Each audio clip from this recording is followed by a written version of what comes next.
ene Leslie Ogochukwu saa two players no madwin se kuntu han a ninchia ana eko England national team no omonya akonya de a ene Nigeria baby omunchi free no ho na ombesi akan ede amom nation enti ye hwe ni mu se players no ebe switch nationality Kani Chukwemeka ene Leslie Ogochukwu na Chelsea Juan enra yede beto dwase omo update omo squad omo ede ball the Europa Conference League say there omo ede Cole Palmer Trevor Chaluba Matis Amogu omo ede sa players no enso aberem already Romeo Lavian ene Wesley Fofana omo yomodin ede afri mu eno nti players no there say Chelsea register a new players ede afra Cole Palmer mo coach ni initially you say on for mon travel enti na opeke no choose games a omo ebebo say I do not cut face no wan yero ho a obetima afiri mu enti Chelsea omo update omo squad a omo ede ball the Europa Conference League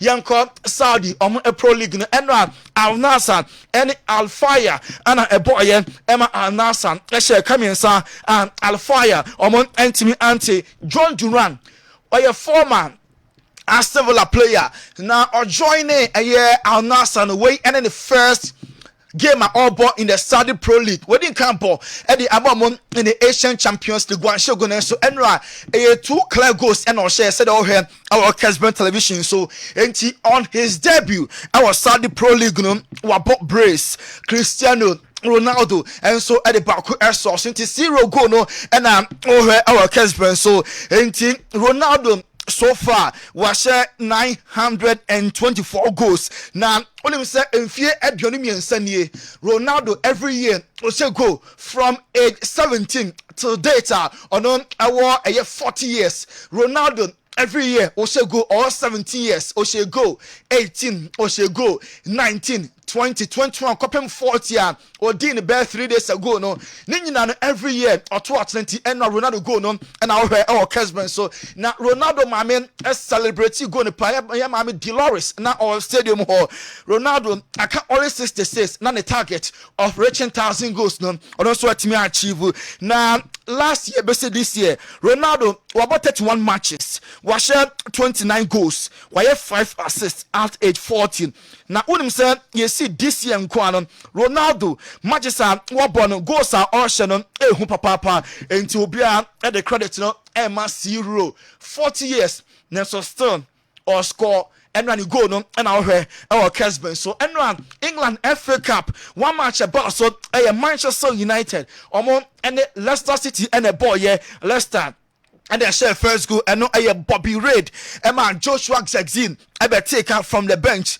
Harry Maguire time now soon 90+3 free kick say no offside and so at this point Vernon Enya Jumenti Enra United Omunyo Mutri Didim Enra goals I play free match no no and our Kessben so United from a goal down ebe winning by 2 goals to 1 how Maguire go no na a offside na a free kick omupejano na oda offside position and on head there and I'm saying Van Enya Jumenti accord in United a favor right after the game and any manager Ruud van Nistelrooy din komo and yeah can say United for no air can say go no about our Fergie's time when you say United and I say Alex Ferguson pro match now very late bet me actually going to enra let's go no I must say go no about Fergie's time or say there be wait I'm a Fergie's time na ball no air offside VAR and I neni huntia momentie Ruud van Nistelrooy coach at the Leicester City enra obesha the former club.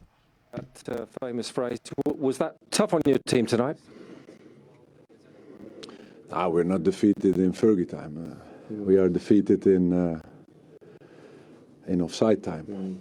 No VAR in the FA Cup until the next round. But this wasn't necessary. Look, VAR you have in a couple of centimeters, couple of inches. This was half a meter, clear in line.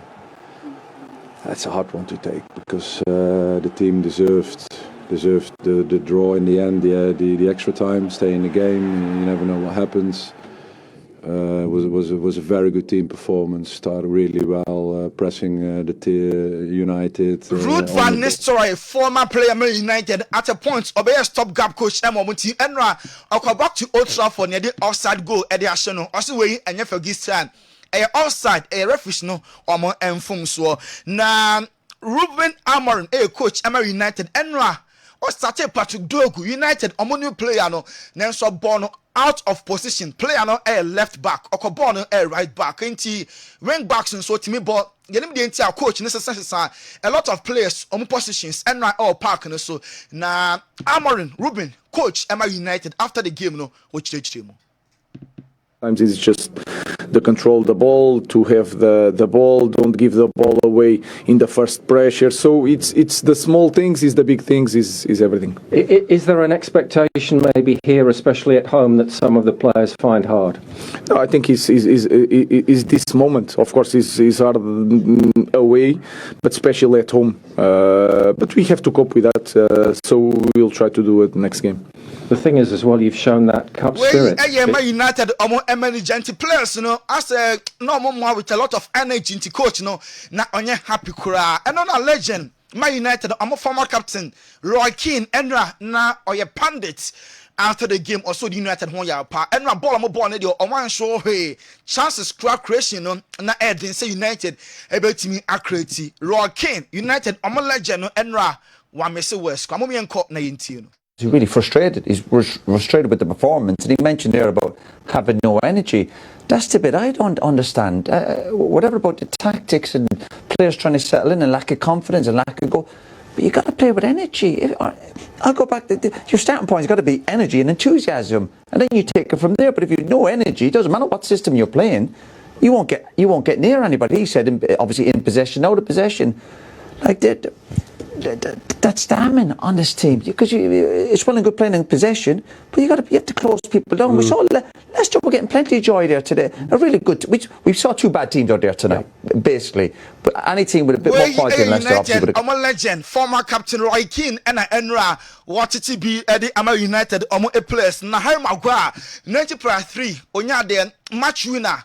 Deep inside stoppage time, Harry Maguire Kasaye. Now United players no or the message we more and now analyze a match in the VAC quite Harry Maguire Ninsemdi. Is that our body language is maybe a little bit down and lethargic, but we need to win games to bring that back, and we'll do that. What can tonight and the manner of the victory, the Fergie time victory, do then? And of course this competition's so important. It was last year, it must be this year. Yeah, of course it's huge for us.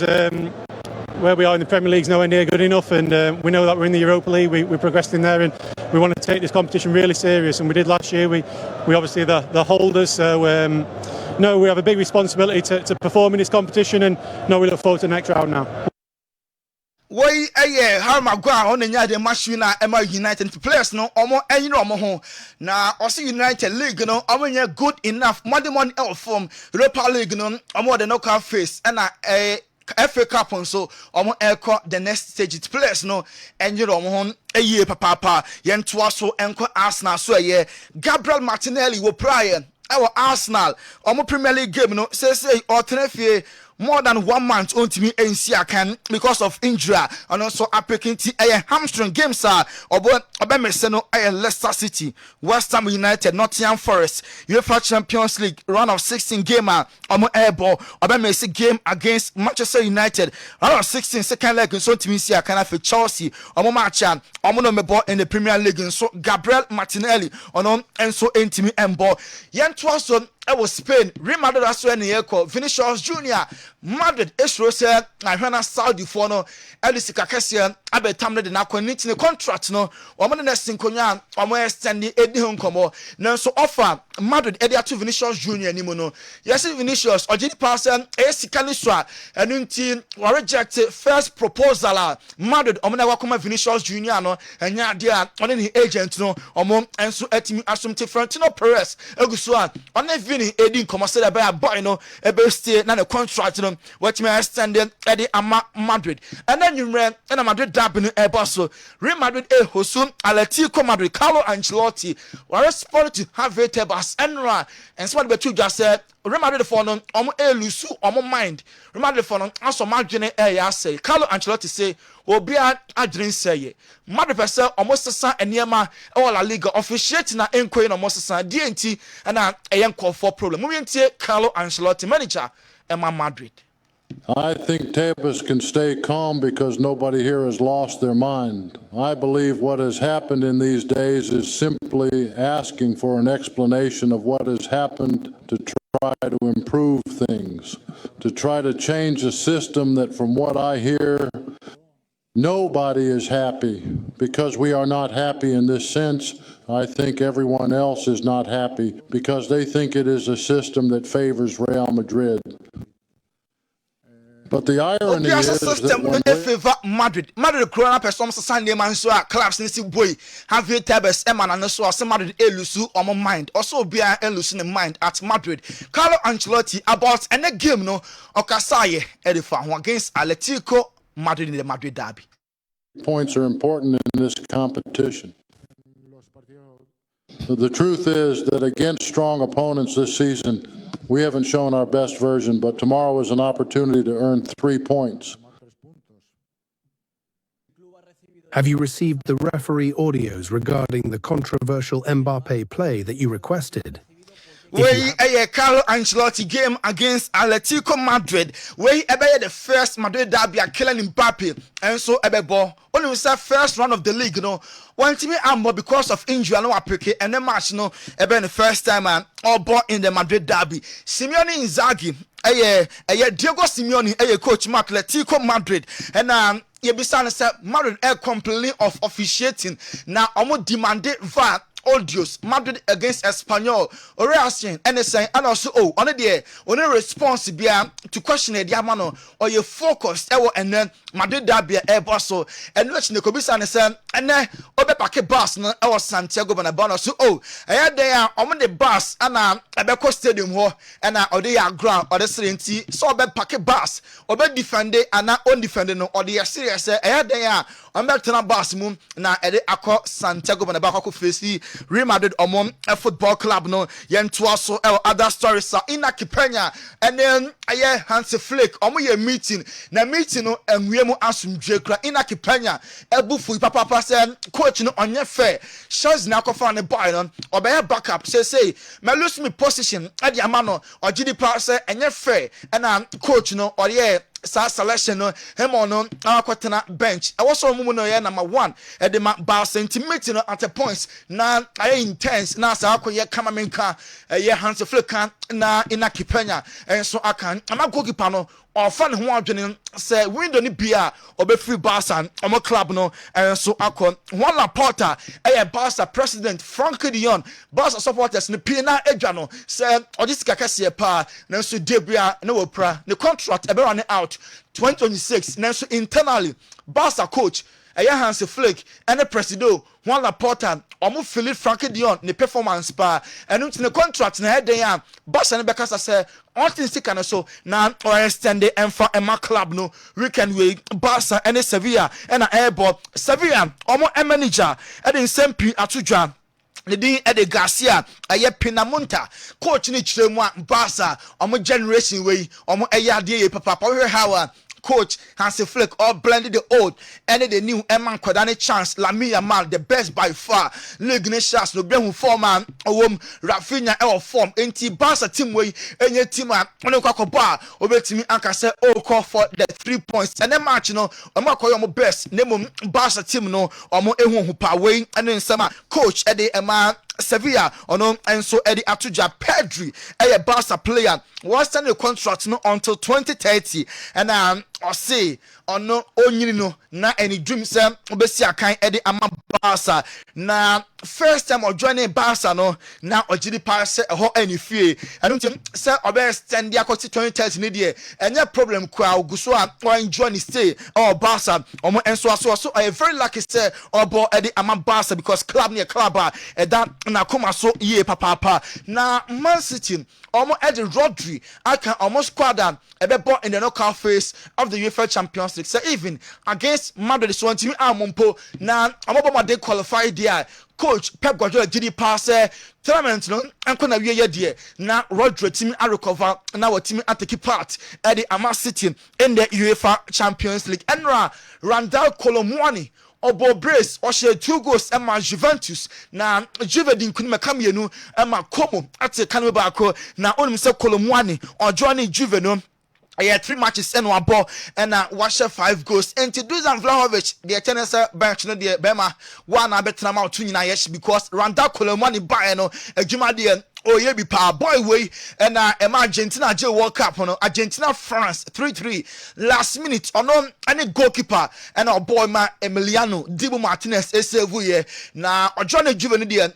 goals no a flow say ya na come for no agidi pass omonya penalty e be san penalty appeal no almost a ball on about Federico Gattinsa enti come agidi pass omo enya penalty e o match omo elusu enoda sa penalty incident no and our Kessben so replay the back about say ball no a ball Gattinsa Fabregas coach Emma Komu or say referee no any VAR team no omanya de crab boy na or sen komo je nanso Federico Gatti a ball inside no or so no on any day and your penalty because ball inside your intention on way or the penalty and you into replay ni ball inside or your referee and can obey penalty and as a referee no and making a good decision. Fabregas and you come for the pass referee no wa Ryan Womo referee no wanye fair to boy na osen koje penalty and so at the emo na Dembele so afon to my perfra papa former Barca player no enwada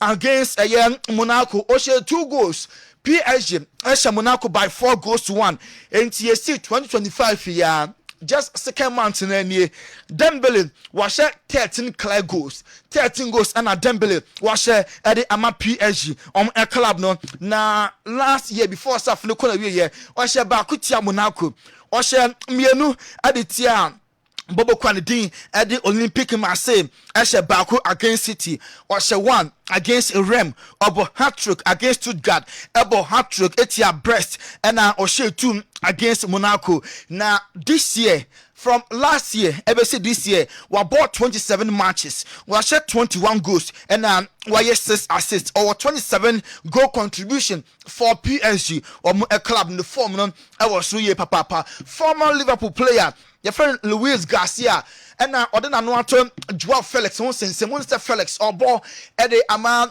AC Milan on loan from Chelsea. Now, boy, no 25-year-old no was changing class from Benfica to Atletico Madrid to Chelsea, Barcelona, back to Chelsea, and then now Obolon at the Ama AC Milan. Also, born there, no doubt. Joao Felix anymore. But now, so the mentality, the attitude, and the mentality in team. Born on one year, Obe move from Club A. Na wako club B because or join the club initial be out there now so all him no na or drop boy no the mentality no or non and so intimi ensesa Liverpool FSL Omoma Salah contract extension 3 players are omo contract running out Trent Alexander-Arnold na Van Dijk and Mo Salah Liverpool FSL boys no ebeko for free still on the contract no omo so omo any boys no and so edi hon komo ye papa Gabriel Magalhaes and Alpha Arsenal a player for the month January. Say January bosom no on only player the one and so 8 pa Ben White I join Arsenal Dubai we pray and Arsenal team more ball and for Emma the Gunners and so Dubai no and so Tronia a good news at the Emma Organis now Santiago Jimenez a new similar player and I said Australian players omu dream there.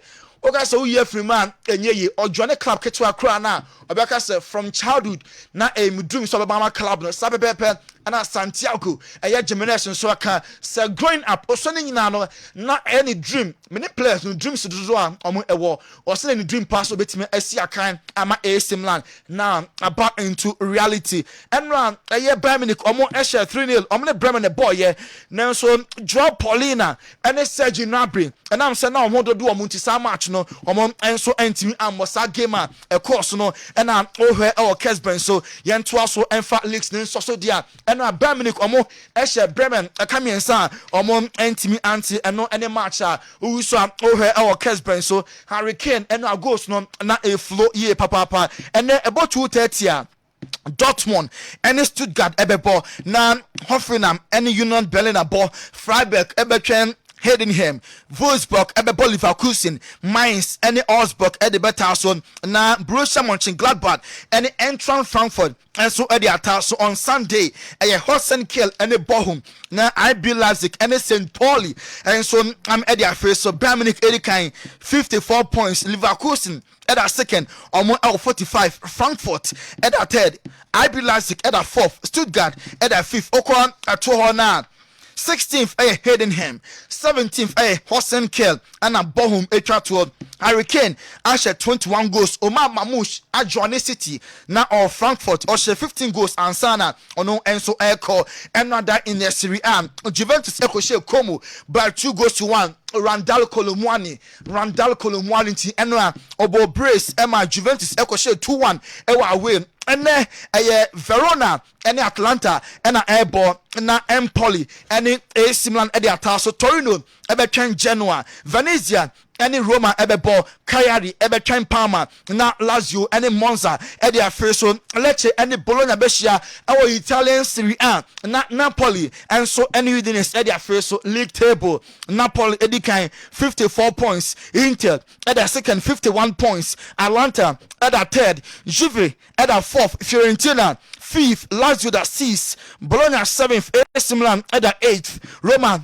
at the 9th, Okotuhona 18th, Parma, 19th, Venezia, and Monza Chatua, all just 13 points, Rotege, Atlanta, Capo Cananieri, or lead with 16 goals, Moreskin, Fiorentina, Washe 15, Turam, Inter, on Ashe 13 Mademola Lukman and so Ashe 10 goals Italian Serie A Yentua so enko Spanish Premier League and no match Baso Rayo Vallecano Ashe Kabako Emma Rivera Dolid Omo Entimi Anti and Celta Vigo and Betis Airport was San Mamés Bilbao and Girona Las Palmas Ebe Camon Villarreal Ebo Eita Madrid Derby Real Madrid Ebe Hosu Atletico Madrid na Ochina Sunday Deportivo Alaves, Ebetran Getafe, Valencia, Ebo Leganes, Real Sociedad, and Espanyol. Na Ramon Sanchez Pejuan Ochina, Sevilla, and Barca on Monday, Mallorca, and Osasuna Nebebo. Real Madrid Edicam 49 points. Atletico Madrid at a second, almost 48. And March in the Ehu, Madrid Evinia, almost 8 points gap no. So Atletico Madrid Ebesha, and yeah, almost be taking over La Liga on third Barca, almost 45 and a Bilbao, and so at a fourth table no. So all right, 2 now. Alaves 18, Valencia at 19 points, almost 19th, almost 19, and I feel Valladolid H1, almost just 15. Now Pichichinon Lewandowski Ashe 18, Mbappe Ashe 15. Any players are pray for the Pichichi our Spanish Premier League, Yankon England FA Cup, Enra Gamer Barso United Ashe Leicester City by 2 goals to 1. Now and the games are Barcelona, Luton Orange, and the Man City Ebebo. Leeds United Millwall, now Coventry and Ipswich Abo, Preston North End and Wigan Asia Fulham, Everton and Bournemouth Ebebo, Burnley and Stoke City and Betaso, Cardiff Everton, Birmingham City, Newcastle and Brighton and Hove Albion Ebebo, Nafim, Chelsea and Blackburn Rovers match non Chelsea and Brighton Hove Albion and so Eddie Atas Wine and a winning some match non in the English FA Cup, Nottingham Forest and Exeter Ebebo, Crystal Palace Everton, Doncaster United, na Liverpool and Aston Villa match non so et me abasun to way any games are Barcelona in the English FA Cup. You got all the French Ligue 1. Nantes, Enra, Brest, Equashomo, Ekamienua, Omo Entimi Antinafe, PSG, Eshe Kanayan, Ama Monaco, Timu Bako, and Nice, and Len Ebebo, Nan Lille, and Le Half, Edia Feso, Saint Etienne, and Rem Ebebo, now Ochina Sunday, Lyon, Achen Rem. Auxerre, and Toulouse, Strasbourg, and Montpellier, Angers, and Olympique Marseille. PSG did 53 points. Marseille at a second 14. Monaco at a third. Lille at a fourth. Okotohona. Jordan a 16th, Saint Etienne, 17th, Montpellier, and Le Havre a Chatwa, na Gokin Dembele, was 16, Mason Greenwood, and so Asher 13 goes all French Ligue 1, and many a Johnny Ye Papa, ya do die home, na Yako Frank Clato from Dr. Amagashi, Ebapen. yede more ebeto so stick and stay menu video no enfrefria Kessben 2.9 crying 3.3 Kessben Kumasi. Keep your messages coming. WhatsApp video line 0244 263 nafe wa compose test dia fafa 0551 444 933 and no any WhatsApp line na obetimi do message at the afasunti doctor amagash yaso ye and I hear code ne akwakoja yaresa. Stick and stay, don't flip your dial.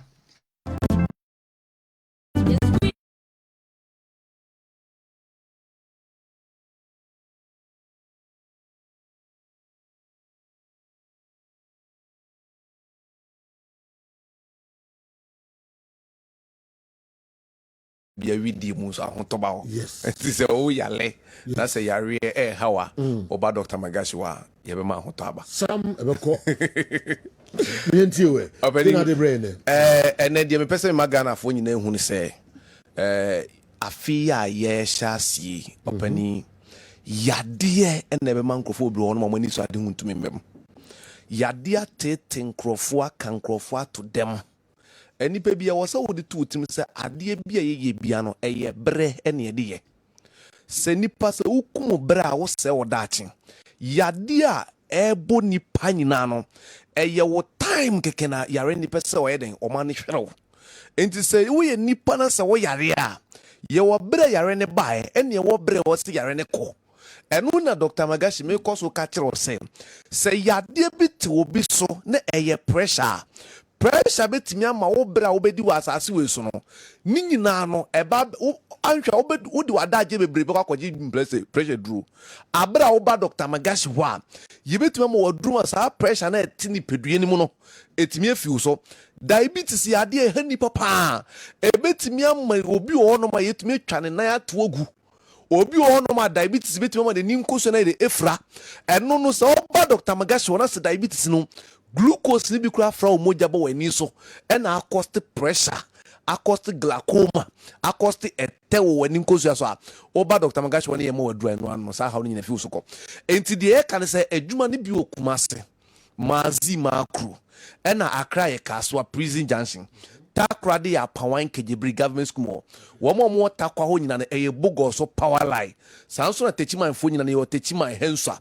baby brigade ho na kasa wo ko Dr. Magashi ho opani yade a ye ka ne yade edin ne ye yawade ye kasa obi ye pani a eye obi opanyini obi eni wo beka se me panyini abra sebi na pomodin hu hia no se wo ye nipa na se wo ye pani ni ye panyini enti penyini no e was a pomodeni CPC so okay Psalm 90 verse 10 onyankopon se mfia me de amanipa no e was so 70 years so wonfie no kura no sabi so want me wadi mana bro so kura no e was say 80 years enti ene se de yade ha mrante no se de yade ha ema no obi on my infection infection kan gonorrhea ene syphilis no enu na mani be mani fon na efon ene be ma fon fo ho bebrebe mani hia na ehi deba de because of Johnson tentem when your prostate enlargement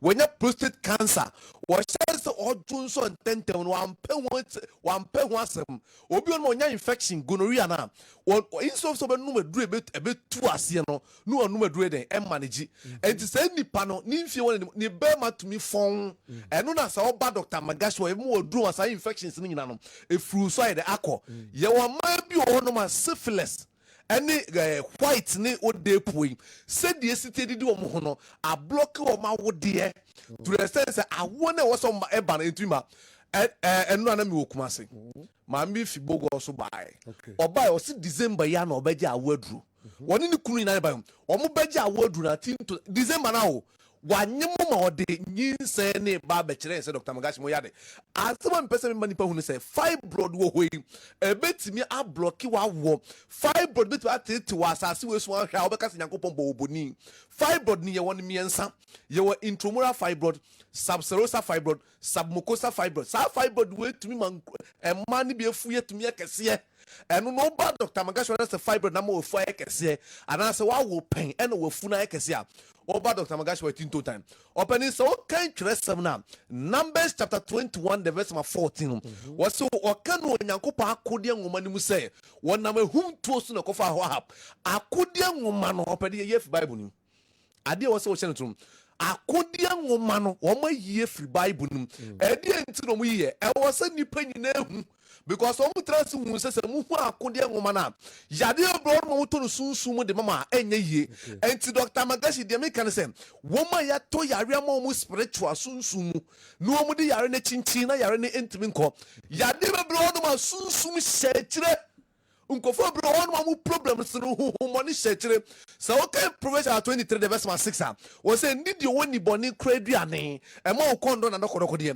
ebia na ne oba bia twempra pe oba na ebayifo hu na mu no wagane ba hu mo walo ebia no ba bia wale wo na twempra pe hu na mu no wagane ba ma na ebayifo obekọ so awalo sunsun enti so anya mereke ba sunsun retumi duochi edi hwammo empenfo bro on mo so okọ na yire hwana ne ba ma adwo ebia no oba na spiritual marriage ye wa kadia ye de kan ye won haban ma ye de kan mewa brebe ma ye mre ni de wuri nyina no mo na ye the spiritual person omo ne ye den ekonya encounter enu na Dr. Magashi me koso ka kire se so yare ne se sunsum hye kire afabra ye ho ena nyame ya dum ukobogo so nipa guonya ya sam ketwa ena so obe kuma se obe ba brantam kumase obeba na nipa gu na ahwe na ofie kira ontu anko back bio number no e 0547 04 43 07 0547 04 43 07 and ukọ takra de ho apawan kejebri hono kejebri hin Nyankopon hyere pa ono na etwa asase ama yese Dr. Magashi adwuma na mo ye no ye pese mutri hu entu ama ya asase wo kejebri wo free science fancy hospital de ye ka kire no se opani amfo na kire ne nto aso Dr. Magashi de ye pese ye ma Ghana 40 ase ne se ebibido ne haban makan a ye rese yale de aba bedi ye ho se etwu ha obi ani nkoso ohu ade ye wo nante kaka no abrɛ wo to aso wo nan kokom twetwon wo sisi wo chinka sai me se obi a ne bema aye mre de ne de afon de bia me kotu quotation na ma che wo se kohwe asem se asem ne wo hwana Deuteronomy 28 or repeat is asem we and now kind Deuteronomy 23 the verse 1 na wo se de ya picture ne hwewa emma Nyankopon badwum and Ezekiel 23 the verse 20 no wo se obe kai wo mpra na wo beba tefunu mponko bema enti bema kra se obema swa na se oni oba ne ntimi na hia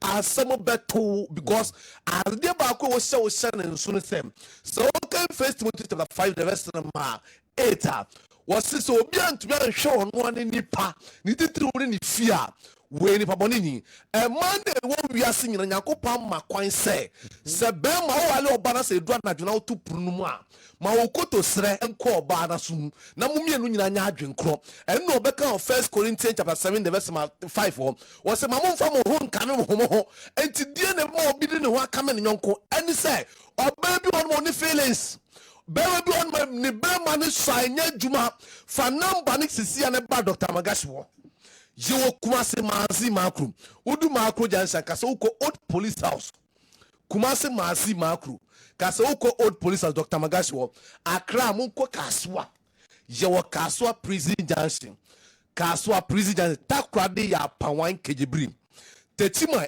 Techima Hensa number no 0547 04 43 07 0547 04 43 07 enti nipa hwewada ye o time a wodi be ya bibi asase we so no hwe na yade wonfa wontu be kan Nyankopon se mpacho me de me yare entina me ntuma nya adwuma no dabi jadi fu nyina obi o yale bia no bonsam na ahye ne kawa because bonsam kawa ye yade obemo wa brasa asiso mese to anamo ne bra Dr. Magashi ho ye Kumasi Mazi Makru old police house wona enu han se obefa number ne keke no to anamo ye aba yade da wo so yade ya ento yade ya to ama osunsumu mese nkofo bi wono mo be maye mmemaye no omudu dem omo ye ma abontin na din da omo so enti se oyo oba na se sebi ukunu ne be ma yen e wo fom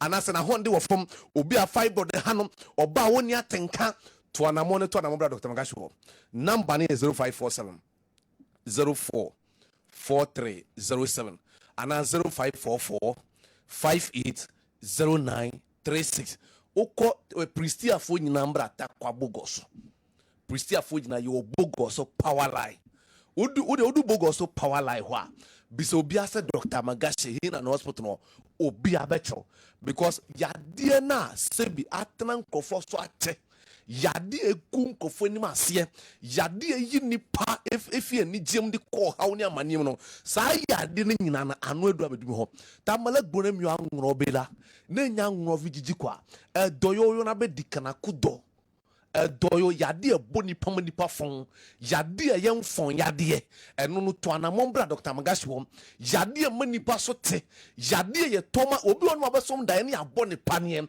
obe wa ko check ne se o HIV obi onu hepatitis B betum wo fo ekese wanye very careful be wa adwen se obi na ba odua nya dua obi a hepatitis B betum wo fo ekese ebetum on nase nyina tatai nti obi o hepatitis B a eno ne se obeto anamon ba Dr. Magashi wom ya kan yade bi se wo HIV opani de ye kan se to anamon bra Dr. Magashi wom memenya kapinta ni menya fita ni mitumi ko fita fo djuma eti yankopon de odema me se fa haban mani dubrai de esa yale number no 0547 04 4307 0547 04 4307 ye djuma fiti juada ko pe memenda juada ko pe memenda nti se nipa no se wotie mi a branches we nyina no de hia no so beto na maba enam adwuma panti tra ne ekoso treshim down boy ya menene buy na no ya meka se wo sole hwa mo hwe ne mo maso no enne me de ne ko US asikire ne se on konko toto ne ma ho because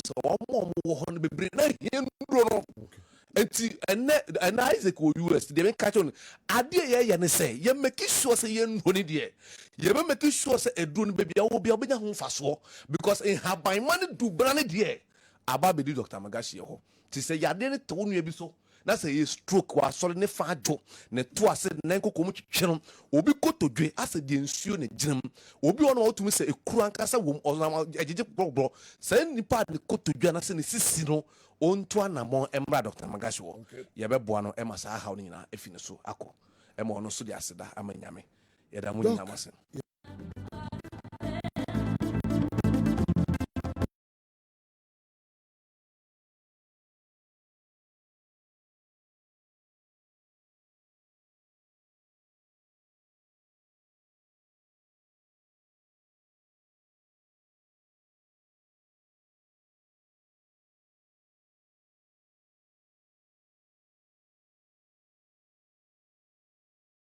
Adiga ade na munye ina mun transi na fi yenye biya kama na piti ya kosi mini diel tinye kwa na koso ima mu afa kwa aba program no so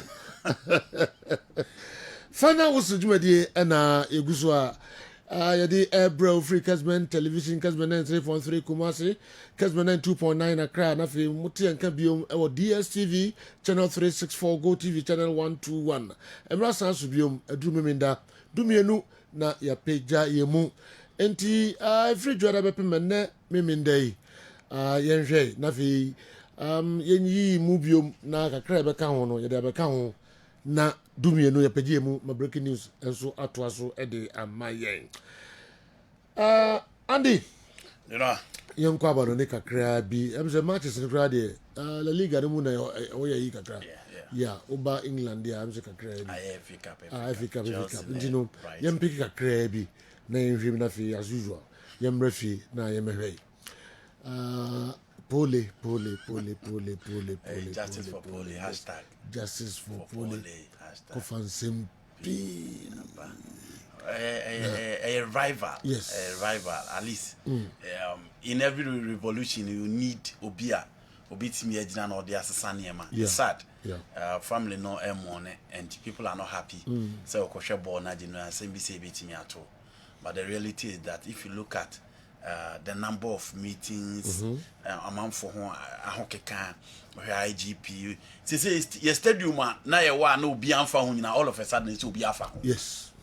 say park ya 7 na enya papa obetim dia bobol na esi age no Ghana ni bia oba bia hwe say you benya very good pitch and so have a conversation ni na akwa say you benya 10 teams ni ebitimi abobol papa dia obi aye okay with that nti you know let's hope say you begina Pooley din so na assess everything in our football because I can't 2 years pe not the tenure of office for this FA and its ESCO members na by we let's hope say you know aban no any FA no enyina beka bom na yetimi atiki measures ay football no enko back bio because you know time with an expose you know time with the normalization committee ningina eti yentimi an reshape football so let's hope say dem abesesa let's hope say Pooley I will host him said Andy Kano ema obia busuano titru nanso ye begina so e de asesan nyoma pi akwa ma outside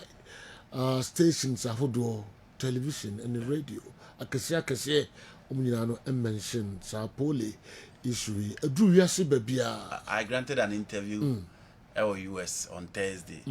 Echina me granted interview at London. Still ningina about Pooley. Yes. Babia. Adru babia. Na authorities na wa hanu so no emfa nyoma ndi agrokra. David.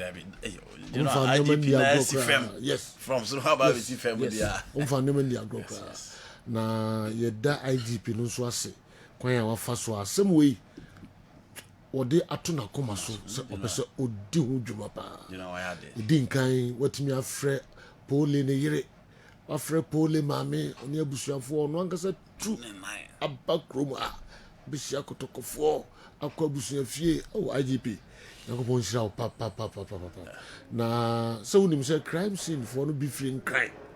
Oh I see. And there was sunai okay as see make us say omo the girl no enche omo twen kotokofo no omo ansem ni see na omo ewo ho no okay omo accompany Pooley say omo de ni pia abrante ne pie be ewo no sekan na oba no so gina ho panabo abo kesi a ofire ngodi ko Pooley so a bibi no attention no call ha kwantimi wo no sekan omo the girl no cause crime scene no okay intino omo hia bib no timinim say bia mo akọ mo nsa wo ha no pay osuan fuzi na efrem just fuzi so asem ye ko na banyina no oni police fo no a osuan inti yo mba be ko no ndo ma ko stadium ho na omakoye investigations na dey kakran so fuzi na bunafu kotoko circles chairman yes inti chitafo na ho no on da omano inti obviously obedi muntintima sisi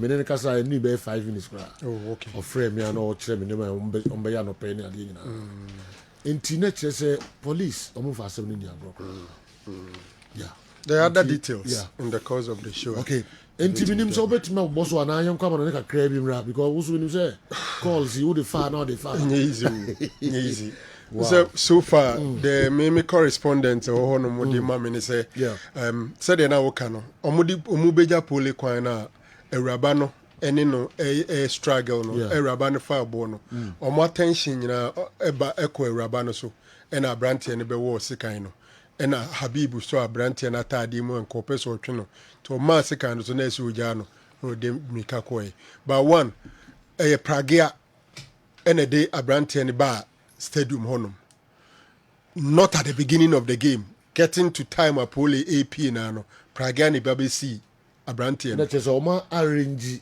a plan ema owo ha baby ono ma plan some be sa ono ye killer nti ono no Pragia na de ne ba Pragia de ne ba ne ya chi de ode no twi sa Pragia no oh okay ya chi de no twi sa Pragia no ya abrante de ne ba e ma ne be wo sekan wow eno anipa 4 na omuchi om no na ye ma 2 mema 2 okay the other bema oka ho no for the information I'm gathering Pragia no owo sekan wie no odwane ko hye ewrem enti ofre ni nua na ni nua de moto ko ewrem ho ekofa no from ewrem ho ede na koy okay enti onua na ode moto kind of war policy kind no odwane ko hye ewrem odwane ko hye ewrem to ofre ni nua na ode moto ko ewrem ho baby o hye no ekofa no ni nua na odi moto ko no nso enura amachi wow nti enura wo fia pre circuit court no o ma remand omo so omo mbra Monday omo de omo besa aba out. Okay. Yeah. Into I think that the can say additional information say omo de omo be call the crime scene. No more cohe. The food is omo how much baba no more from one anti. Omo tre so baba come so no more call MCCC baba idi baba idi mu ne we mu nso so brepa because wo kuma say ani afrobra sunya ko ne aba nye easy sunye easy kra. Wow. Enti obosan si asem we so along the line because of the show nafi ya bro so a kopim sembre no ebeso 05515 99933 05515 99933 mo fa mo messages no emra Samsung 0244 263902 and so a video line with me the messages no afaso abrain. Okay, Andy, yam kwaba no nika cry na do you know Madrid day bi na baso e was Santiago Bernabeu. Now be our study within the last 2 weeks. Ade Madrid for no ya na say omo chirempenin for more speed. Say referee say the game city omo. Inti ekwan on be fa so asesa the level of officiating in the Spanish La Liga no. And only ade a Florentino Perez eye ho adwuma. Tina no the statement koi say executives are no money Enrique Neguera eye adwuma no na omo da so ho. Inti campaign fu enyu say executives ni fro because omo ka ho bi and a man matches Madrid bono referee detail. Na sa koto aso Abraham Ruiz Munez ewo RCD Stadium okodi Espanyol no Real Madrid ne certain incident see o say bu na ni go so e na general Madrid fo sha say omo ebe cancel bi ata de wi ata ato ha bi tebes mo so omo mfa ho de omo ka bi omo nka na obi enu say Madrid ye one team a they've enjoyed when it comes to officiating so far as the Spanish La Liga and European football are concerned. Game beba so en enumre o Bernabeu referee obedi game no the Burgos Bengochia Real Madrid for na chase en no mo de matches a wodi e de atia omo na omo yi ni TV so obi ahwe bi se Javier Tebas en en mpanin for head akwakoyi referee obedi game na tia omo en e de na ba because out of the 5 games referee na edi no only 2 pe and a Real Madrid team ya winning. Until Real Madrid before the kick-off, Omar with a protest, and no kwana echo. And you know the political side of the Spanish game. So if your position at Atletico Madrid da, now here the position at Barcelona da. So Real Madrid and team winning this game, now Barcelona Corenia, points na Babeka Bakope. There will be so much pressure on Carlo Ancelotti and the guys, and especially a situation on mobile game, normal players in the Chilodie, a quite inside them injuries as also. Into no nearby echoes. Atletico Madrid on the other hand, so show more games on my bonnet this season. On Monday bonus any. Now the last defeat was 15 January against him my friend in Leganis. 1-0 Omantia ABC na the country almost that particular game. Apart from that, Monday bonus so ana any. So far Madrid at the Bernabeu, the last 10 games back up in the Spanish La Liga, winning, and that was a game against FC Barcelona. Of the two, also picking the last 4 games in the La Liga, Omumi Enuaba, Diego Pablo Simeone enya defeat a Chelsea Atletico Madrid in a year. But the last time almost share Real Madrid at the Bernabeu was way back in February 2016. No matter how weak the Madrid team no aye, ATM for M Fana Hongroso when it comes to the Spanish La Liga at the Santiago Bernabeu. Do you know how Madrid the team done? In the last 2 years, me who team away Europe almost central defenders a pre-practice at Real Madrid.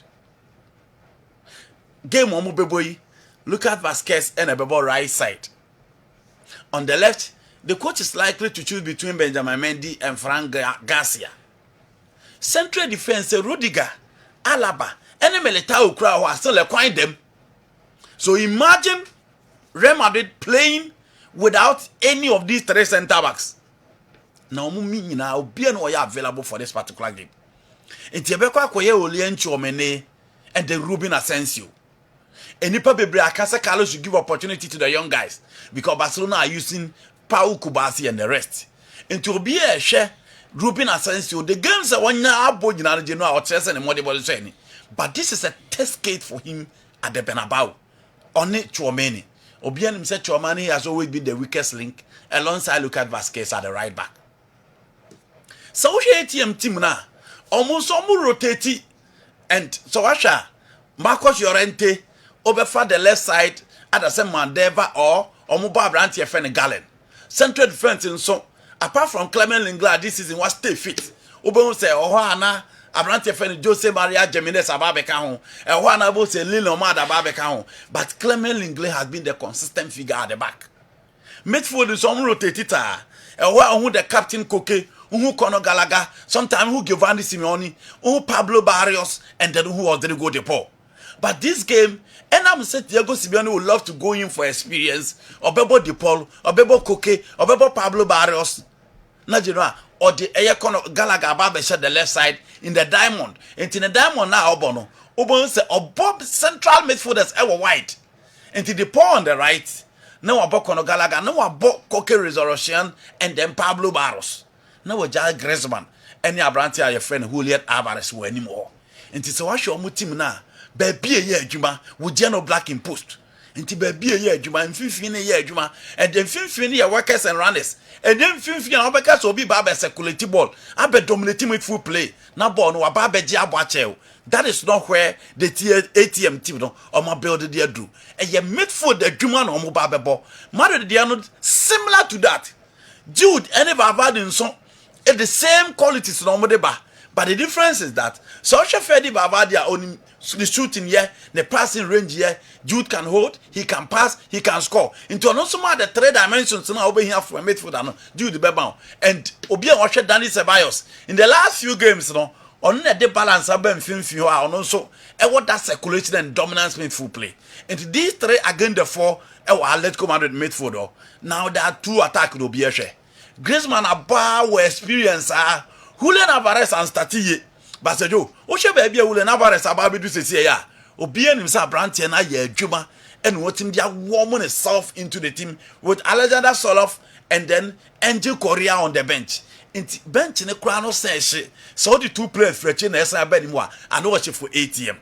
The Real Madrid attack Vini, Mbappe, Rodrigo. 3 guys here the belly. The last one of course was Sevetas no Mbappe Amobi.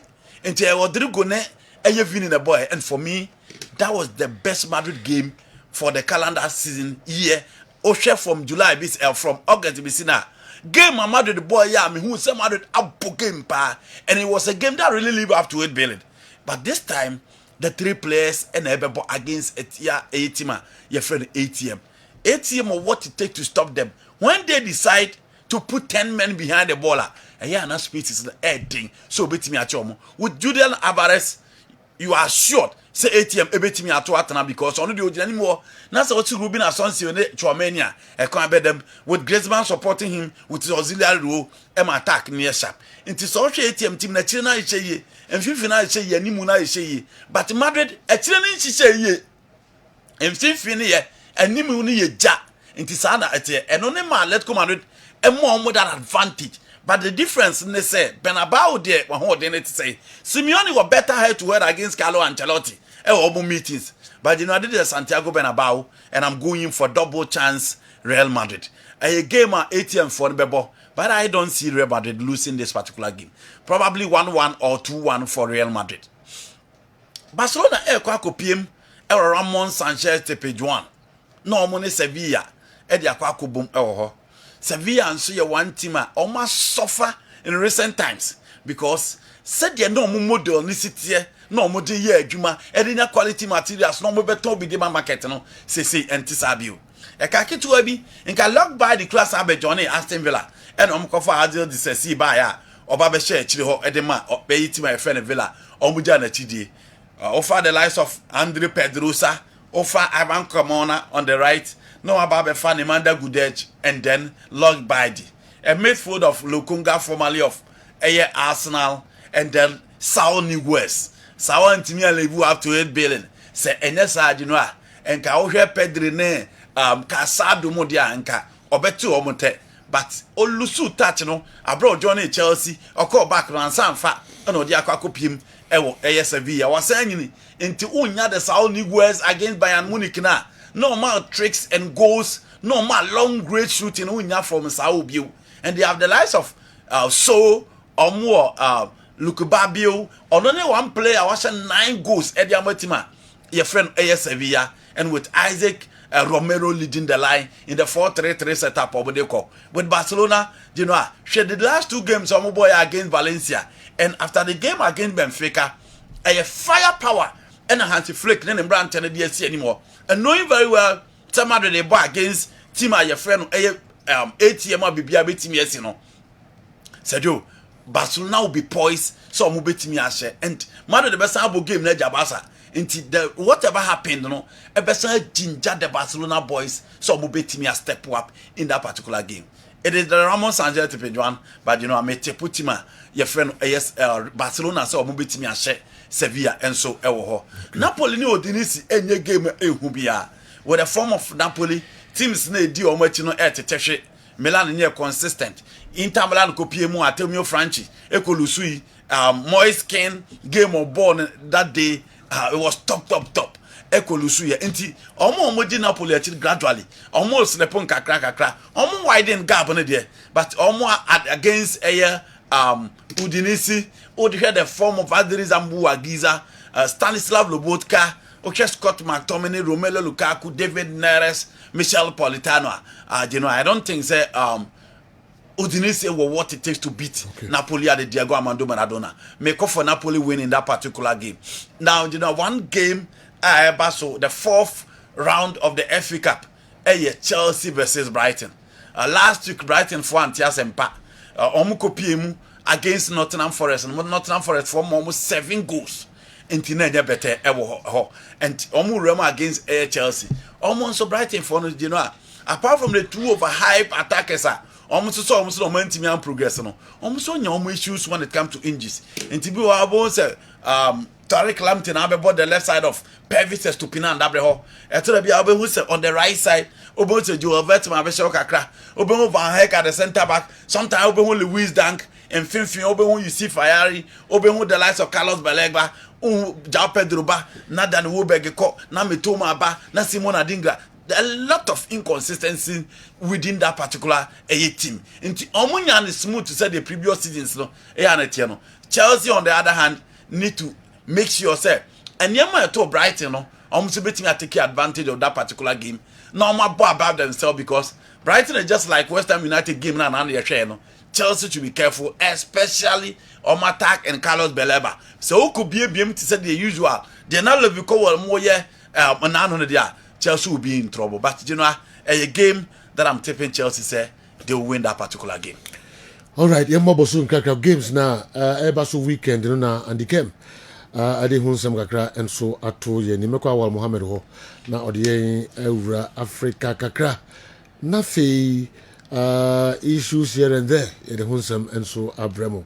Kessben Television, Kessben 3.3, Kessben 2.9 Accra. Bounce as Andy Zuhawani will beat Atletico Madrid today, no matter what they do. Hala Madrid, bouncer, the ultimate scaffold, new Achimota, a free eba, a free Lego, I'm saying. So it's Lego, they need bounce uncle. Free home, I don't want that. And I hope so someone who can some how can we physically go on put them in castle?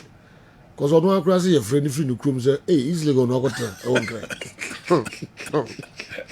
Did you want to baby? We're free also new Achimota. My name is also a scaffold. Julian Caesar anyway, and so Abreye. I'll say, please, can the crew kindly share their views on the following reform proposals from certain quarters, among several other suggestions made earlier. 1. The Ghana Premier League should be organized by a different professional body to avoid nepotism and favoritism. Okay.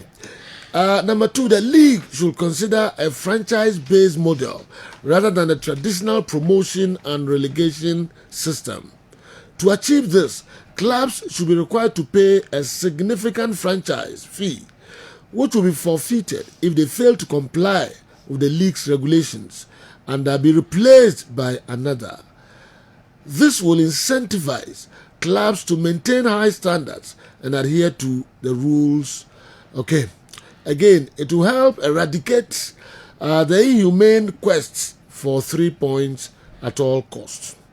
Clubs should be required to meet a certain fan base threshold to participate in the league. Fans registration should be done by a professional body. In addition, these financial requirements, the league should also prioritize securing quality sponsorships that enable clubs to be self-sufficient rather than relying on support from the Ghana Football Association. Zuland, Caesar, Awa. Sergio, last week in a very good game during the Soweto Derby game of course between Orlando Pirates and Kaizer Chiefs. This week Sergio, and so another blockbuster game. Baso na way Mamelodi Sundowns hosting Orlando Pirates is top of the table fixture. Sergio, who had table now? Sundowns were 39 points. Omagada so far, and of course Pirates were 33 points. So 6 points in them in between. What it means, should Orlando Pirates get a win this week, Sergio, the points gap are reduced about 3. Unfortunately for Pirates, since 2020, Sergio, Omuntimish Mamelodi Sundowns LPSL mo. Since Gabadino Mohango's long go I course to 2020, Sergio, Omuntimish Sundowns. So Sundowns now dominate. It tells you how said your Modia Monsa to the South African PSL also. How to translate those magnificent performances from the league into Africa and acquire them until recently winning the maiden edition of the Africa Football League. One thing is Indria Aha the backliner Mutobi Mvala, one of the integral members of even the South African national team, injury Hano this season. And no explains to you the reason why Nansen unten hunu the backline. Grant Kikana etimia master the performance and the consistency. Obre Modiba and Kuliso Mudau have also been given top-notch performances this season. On Sheden who a lot from Tapelo Morena owing to deep in form in terms of Adia Uhenimo. But Marcelo Allende and of course Tebo Mokoena has been always the man boxing the midfield. With Orlando Pirates, I think Coach Jose Rivero has been gathering the pieces. This season they want to win the South African PSL. But in front of them is Mamelodi Sundowns, who have always been dominating.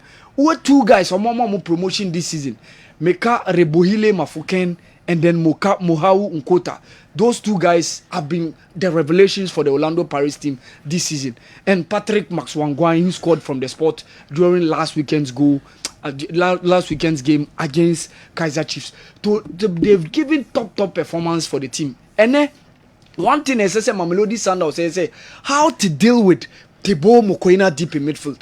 Make sure he doesn't box, control the take affairs, And of course, Marcelo Allende, who is also very, very phenomenal when it comes to offensive matters and how he's able to drive the ball to take it to Omo lead the attack. Meka Ikram Renes and of course Obeka, the other guys in the front line. For me, Sergio, I see Mamelodi Sundowns as the team starting as the favorite, despite the fact that Orlando Pirates enya some couple of pieces in terms of form ammonia, at least getting that confident win ammonia against Omobitres rivals Kaizer Chiefs last weekend, and of course winning the other game. So and one of the teams from Magada. But Mamelodi Sundowns after the last 6 games, winning the last 6 games. Before that one, no one to me winning. So ama omode top performance. So for me, I see Mamelodi Sundowns as that team I started as favorite. Game Sergio, since Tuesday. And a ticket sold out.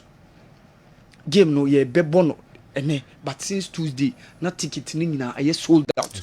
Ton ticket quite said who last week and said you South African Football League is on the rise. Taka say leagues some of the venues you don't see much numbers in terms of supporters, but some top teams in Asia said you are expecting a huge numbers the various crowds. So you online likely say ebia no one to aso Nottingham Forest. The contract ni ban after this season. But mpempi na me some of the clubs said you mutimi twenya ma players omo bon mo modern mamo. na mo twenya ebi ti se Salah ne Liverpool di ya na mo twenya yesi okọ Saudi Arabia PSG moba but Olaina has been one of the guys who has been very very phenomenal in the Nottingham Forest journey this season. They have been the surprise package. Ewo afiwe league na ebo in the Premier League no. 2 seasons ago ekoye Newcastle. Last season it was Aston Villa and this season it's likely to be Nottingham Forest. Teams are into the top 4 and also getting the chance to be in the Champions League.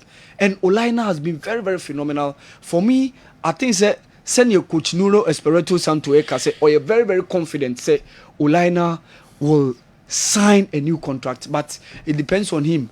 Weigh the options, know who clubs are mobile, depending on how things are going to pan out, whether to continue with Nottingham Forest or not. So you Kaya Qatar Ebabe who still World Cup no. There were indications of workers ana omo boa na ESCC stadia infrastructure no. So a lot of them died without any compensation. Now FIFA said the World Cup say Saudi Arabia no. And how human rights issues are those Africa, Middle Eastern countries, those Arabian nations, said you, na FIFA abrofono nchedan mundi. How human rights abuses over, and FIFA wants to make sure say, omo be boa amayaya infrastructure no, omo rights are, it shouldn't be abused by the Saudi Arabian authorities. Omo opportunity no. From now till 2024, and say there are number of years almost around 9 years or so I be till some will be hosting the World Cup in 2034 no. So I just hope and pray say Saudi Arabia a bit to us say you ochina be Super Bowl finals no. Yeah. Super Bowl finals no. Yes.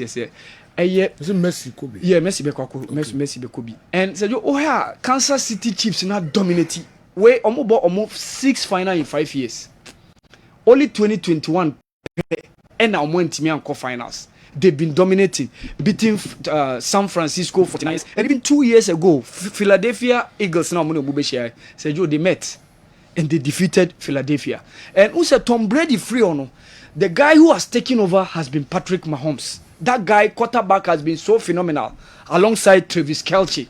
And for me, yes, Shaquan Barkley for Philadelphia Eagles has been the most improved player and the best in terms of offensive for the whole of NFL this season. He's been the best player in terms of offense.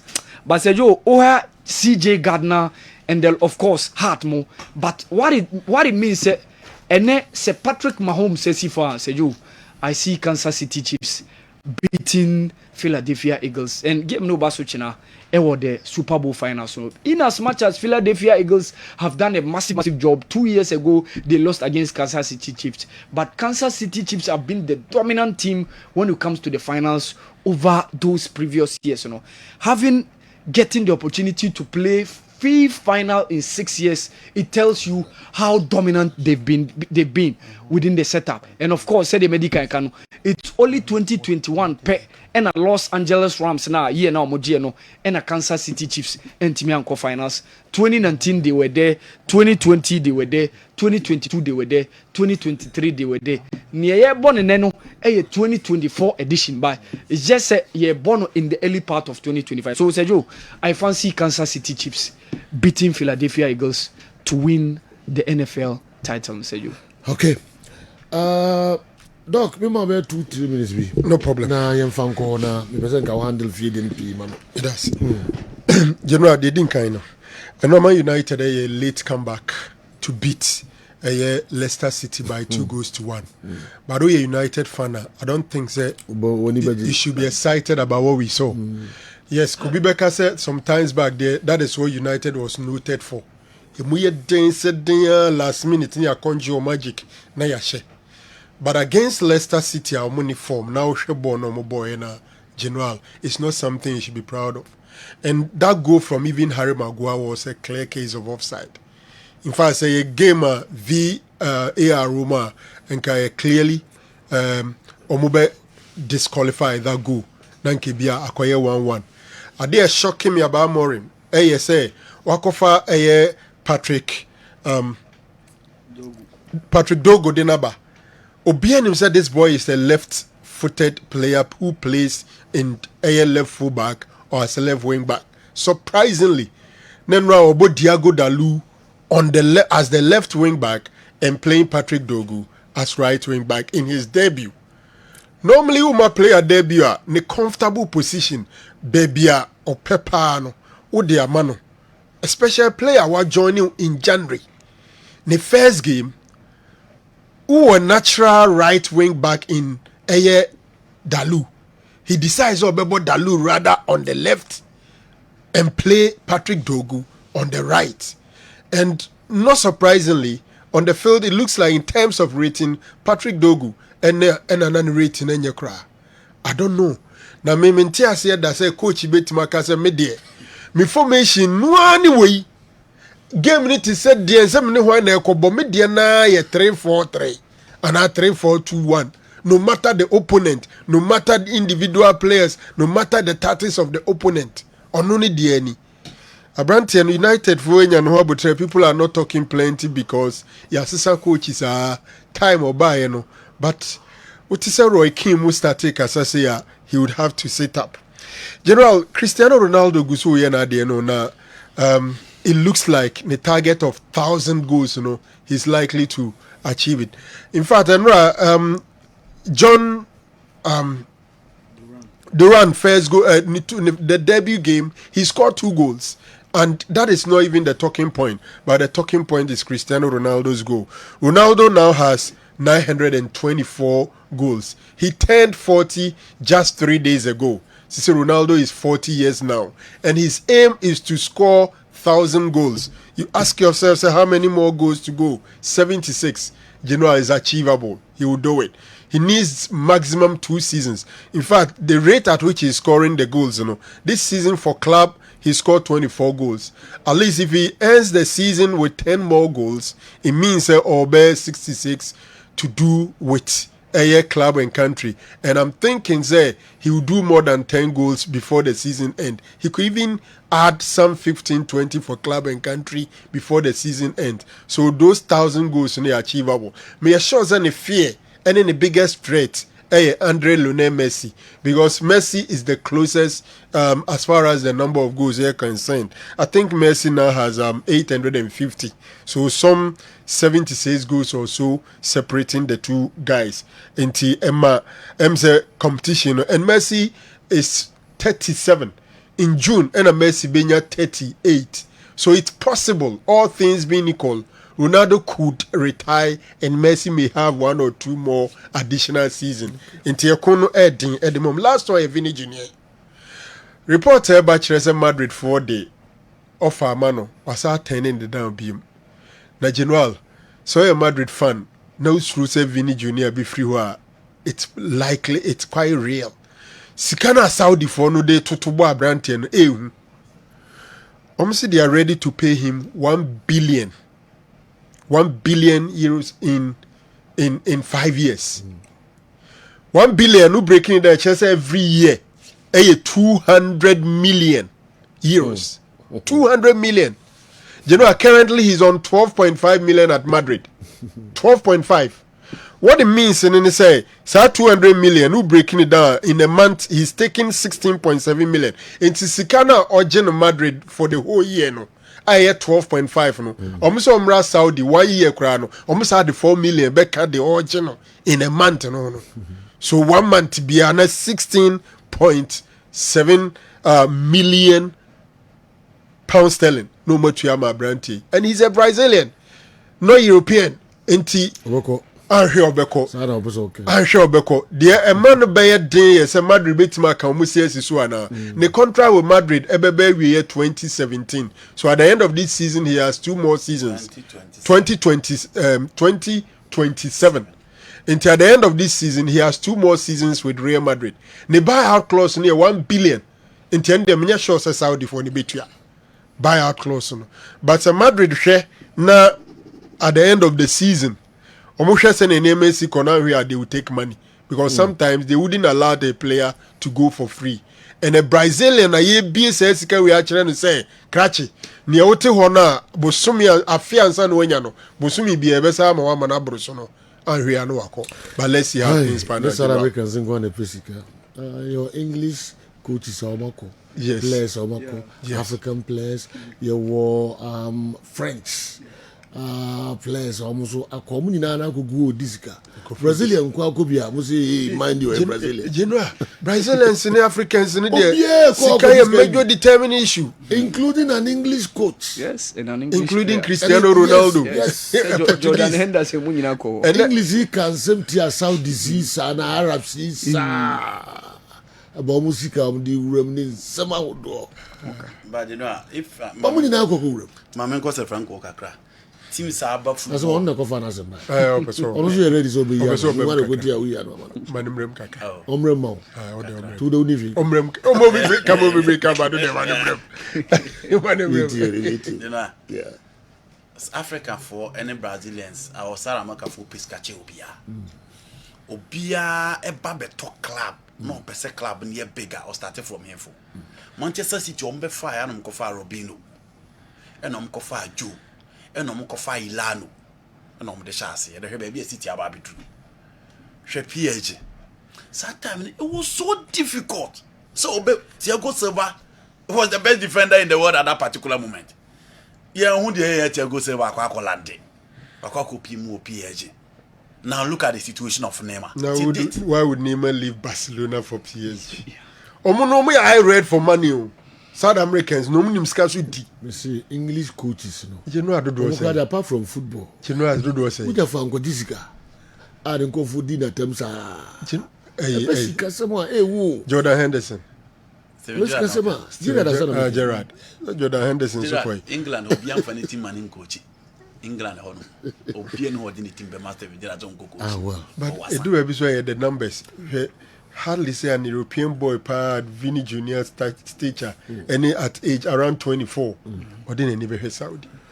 Oh me Omun ni sa wait you know Vinny Oba he will draw the numbers people will love to watch him among for people need akoi what Europeans na he be a French for no Germany and the same Mbappe Saudi for by last year or 2 years ago and one ko no because me can French this be apart from Karim Benzema ko apart from Mbappe Karim Benzema ko no, I'm only saying that I'm using the age bracket. Age in America. Age in America. I will offer them Billy Ubi America. Okofa Kolomwani Ubi NC Ho. Okofa Bradley Bakola Ubi NC Ho. Germany Nibian who cross our wheat, you know. Ocheki Italy Nibian crowd wheat, you know. Spain Nibian cross our wheat, you know. So obviously South America for no.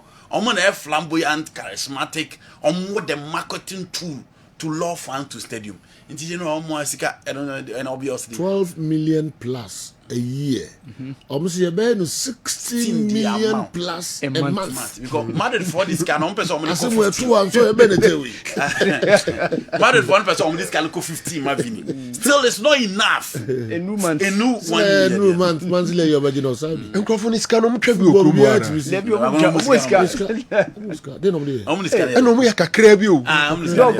Dog the most valuable company in the whole world is Saudi, you know. Aramco. Now, apart from that, Barca and Real Madrid don't purpose Dog, 2 years ago, they declared a profit of Sergio $161 billion from their oil revenue. Or Mainan Kasa. 2022. Yes. Omo declared $161 billion profit on 1 year from oil revenue.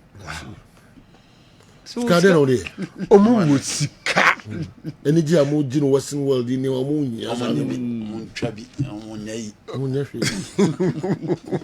Jomusicano would day. Unyan Carbe. Then I was on no, me busa dog. A dear man or no feels a money. Okay. If I put UK, you be a police in our border. Seriously, Fumu. I'm very near pass. Now, Mike, you don't know to make us. I said, Jawa, but this is a SG more. Wow. Young Twasso, Kessben Television, Kessben 3.3, Kessben 2.9, Accra. Yeah, but local stories, a free Joada Bepiman, mind you, and meminda du mienu yai ene yepegye mu ma breaking news abidjafo enso aba betrase week ya mu ode nra kra Ghana Football Association Asia 16 GPL clubs no enyina ye nansane na enra no mu share supporters no so na ye was supporters no mpanimfo no mo kopiem e wo efahwe ho no ye wo bebre edinsem atudwa atuanim ema ye de ba abramu nyina nsem a omo ekaye enra ya so na president John Dramani Mahama also in ministers ewo abankasiem na ye de da ne hia sports nsema ekowura Kofi Adams eho so mampani si onyane yakaba na yabefa sa nsem no na ya cheche adwen krankra de afa ho na otwia so na Kumasi Asante Kotoko appoint lawyer Safu Duku as the communication director Kumasi Asante Kotoko na otwia so na Alex Kote nsema hodo a odito ura George Free esu nyina na otwia yi na otwesan pacho achopa mu ede pa say one yenkontompo wansan kan yie enti both sa na referee om koja no Thomas Nunu odi atu dwa say one yenkontompo sem no kan no number 2 wansan kan yie Dallas Court say on kan sem tintin bia otwesan sem nyina enso assign Division 1 games the Mpenify say ebe weekend the ebe so na obia players on the Mpenifo mbeko nyina no ya shemo say black armband obia emfa emmo nensa echire Pooley ayehosema Pooley ekuhia ewo insua training team no players and officials no obia black say obo na odichire ayehosema yekomi na otwia nso Sani Dara esu asakasa kakra Eddie afa Black Stars players no was apart from Kudus Jordan Ayew na fe party omo amakani nyina mududu ono ano ya average players Sani Dara kasa yemodu it was yenim roller we play Ghana Football Association afi odaho a eye ema CAF iso kasa bia sanso na Nikousu or a vice chairman Emma Ghana Football Association almost security committee no also the same kakra atuda say adi nyane fa ye Pooley we hu ne hihia hodo a enso mo de ba na mpanifo enso ediso say baby it say washroom kra no say be uko stadium hodo no a obebre ansa na watimi ayusu washroom no say the hotel no enye easy so be wura ho no akwa use washroom no sanso no kan say sports policing ehun sansam kakra ha afi so the to just be 3 or 4 stadia pe na say ball league matches no nyina Nikousu vice chairman ama security committee no sanso na honorable Idrisu Haruna education minister so akasa kakra de afa poor officiating na otwia mu na ebae na fe ye referee ne so no say e wo form ye papa e wo Ghana ha e twetwe ho nkomo na otwia na da abaka ho na kra no ye omampani John Dramani Mahama ne nsama ode atudwa enra emra also in ye ministers no de fa gudie mu nsam no yentie president kakra. I don't envy your job. You have the monumental. I don't envy your job. You have the monumental task of restoring Ghana to its pride of place in African and world sports. The shambles that is Ghana sports today is completely unacceptable for a country with our pedigree, and I expect that you inject transparency, professionalism, and modernity into the management of the sector. I expect that you concentrate on building up all the sports disciplines, and I know the Ghana Football Association would be a good place to start, to work to make sure that we return Black Stars to its glory days. I don't envy your job. You have the monument. Okay. President John Dramani Mahama. Somebody to Jarano, I don't envy your job at all. What you want come on, Sequoia? Oh, I see, papa, hot thing. Now, I don't envy it. And simply, you ever been penny for church or margin a crank craddy, a found Ansana. Ya call Enna Ghana Football Association supporters Monsieur Omni Omo Asia 16 clubs no enyina no omo nyina no Asia Asante Kotoko na entimi anko ye de binum twetwe nkomo nkebe ya yentie no kakra na eba ya meka nyina bom na fi atwetwe ho enso nkomo yenko eye wisdom ekasa ede ema Bechem United or a Bechem organizer. Yentie my wisdom ekai. The wisdom because of the Bechem supporters organizer our Bechem. And anope by meeting our GFA.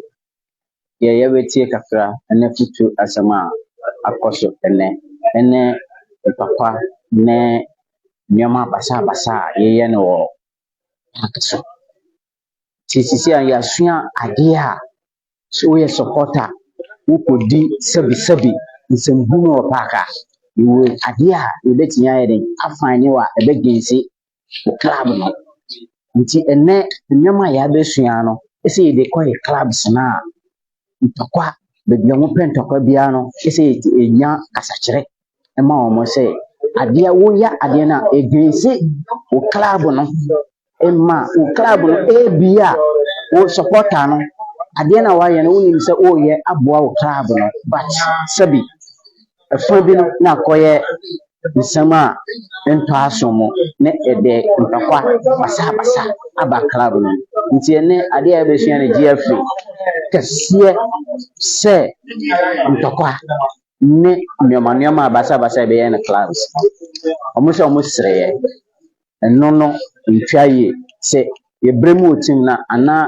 yɛde fine bi ɛba wo team no mu a yɛyi ofiri hɔ ma ne nyinaa no ɛyɛ car wobɛbɔ nti misrɛ obi biara sɛ adeɛ a yɛabɛsua no obiara no mfa nsua nyansa ne mfa kɔyɛ class ne nka nkyerɛ ɔmo anɔpɛ meda obi biara ase sɛ me so mefiri Bechem meyɛ organizer maforo car aba meeting ne bi abɛtie sama akɔso wa da supporters nyinaa ɛda Bechem man nyinaa yɛrɛ ase ɛne anɔpɛ yi wisdom ɛno no afɛ yɛnkɔ Kofi Emmanuel on the casa ede Emma Holy Stars meeting no ɛkɔ so ne kakra yɛsua ya na sɛ kakra yɛtia yɛde kɔma yɛ supporters ne sɛ football yɛbɔ ɛfɛ nyanko yɛbɔ ball engu moja yɛbɔ ball enfu nipa ɛyɛ 3 points and it is 90 minutes ɔmo ma yɛte ahyɛ sɛ away team ba ɛkwan bɛ na yɛbɛfa so a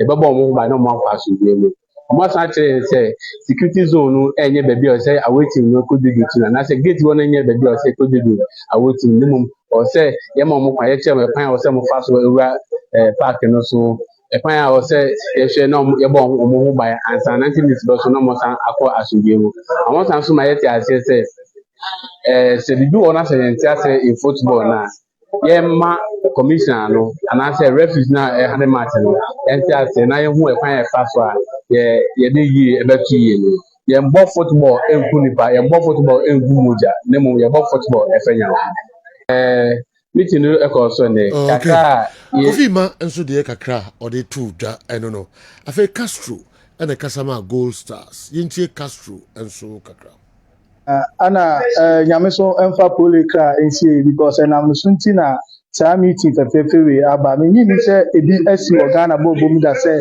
yɛbɛfrɛ supporters leadership na sɛ yɛmbɛhyia ɛwɔ baabi baako na yɛnyinaa yɛmfa yɛho ade we yɛ ade a ɛyɛ fɛ na ɛsɔ ani ɛma yɛnyinaa yɛgidi sɛ we enye die etwatso na ɛbɛkɔ so na akɔ so sɛ ɛbɛyɛ a supporters no so ni ɛfɛ no ɛbɛnya ayɔnkopa kɛseɛ ɛwɔ yɛn ntam yɛ meeting ɛba mpanifoɔ ɛne yɛhyɛ adwene bebree ne titiriw ɛfa ɛkwan a yɛbɛfa so abɔ bɔɔl no na yɛni agye bɔɔl no mu na yɛnya no asomdwem na basabasa ne pɛntɛpɛntɛn bi a ɛnti ɛmma nti yɛfa kwan so DCOP ɛde yɛfa nkyɛnkyɛn bebree saa so na general secretary so de yɛntumi yɛfa nkyɛnkyɛn bebree na na nyinaa no fa ɛpa esi ɛfa pem ɛne sɛ yɛmmɔ bɔɔl no ne yɛmmɔ n'asomdwe na ɔyɔnkofa na ɛda yɛn ntam sɛ Ghanafoɔ no yɛma ɛnna yɛn ntam na ɛntumi ɛnkɔ so na ɛnyini sɛ ɛbɛyɛ abasabasa ebi a mehu wei a mehu sɛ yɛ me nua mehu wei a mehu sɛ me nua na ne titiri no so ɛyɛ security sɛm na security no ɛstarte efiri me ayɛ me ankasa a meyɛ supporter no security no ɛstarte firi me efiri sɛ mekɔ obi kurom a ɛwɔ sɛ mede ne die a ɛsɛ ɛma nipa no ɛni kwan sɛ baabi a ɛbɛka sɛ ma menkɔ no mekɔ sɛ ɛbɛyɛ a ɛnkɔfa gate ɛbɛkyerɛ me sɛ memfa no ɛhɔ ɛna ɔwɔ sɛ mefa sɛ ɛbɛyɛ a ɛnkɔfa mente me ho ase biara ɛmma yɛn ntam. Okay. Castro, I don't know, Okasa Eddie Emma Gold Stars, and after meeting, no, and on a Kessben, Eddie in Command, this answer me a tuja. I feel summer text, Osman, and a Kasama summer text. After the meeting, Yintis, Osman Sukai. So, meeting here, be a normal baby, so when you watch we say, yes, normal about security, about the safety of awaiting. Yeah, supporters and also executive leadership and also rural Wesley Pray club no and normal be also where mass supporters in terms of training, in terms of education, and a home corner baby pray. Yes, yeah, normal be pray. Yeah, quiz no. You know, movie, no, yeah, Papa Church, yeah, you see, I know how much over. Send the massa legalism, actually by a club, so no money, yeah, sentence. So we can. And say meeting there, be a normal baby. So when you watch, we say yes, normal about security, about the safety of awaiting. Yeah, supporters and also executive leadership and also rural Wesley Pray club no and normal baby also where mass supporters in terms of training, in terms of education, and a home corner baby. Yes, normal baby. Yeah, quiz no. You know, movie, no, yeah, Papa Church, yeah, you see, I know how much over. Send the massa legalism, actually by a club, so no money, yeah, sentence, so we can. Okay. We Osman Okasama Samatex. I say Mame Vicinsia Doku on the Kasama Accra Hearts of Oak. Also copy a meeting Nasibi. Yinti Vicinsia. Yenuya and Friday if you phone friend Ejina Yenuya Olia or Kotopa or Mukobo Bolo structure Maya who free mu and a Hawa Yamani Sikoyen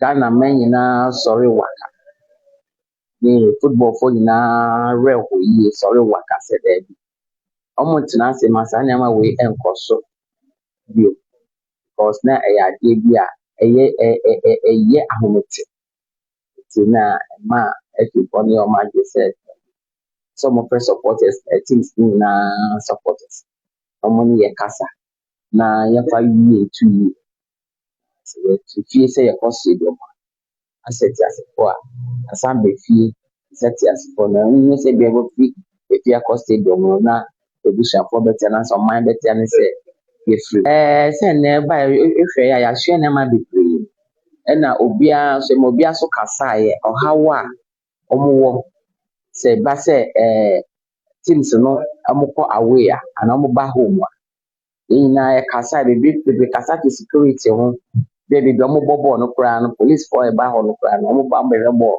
omo to me mbo omo ban na obi so police for no sha e ma sa e bia ho no na afi nso no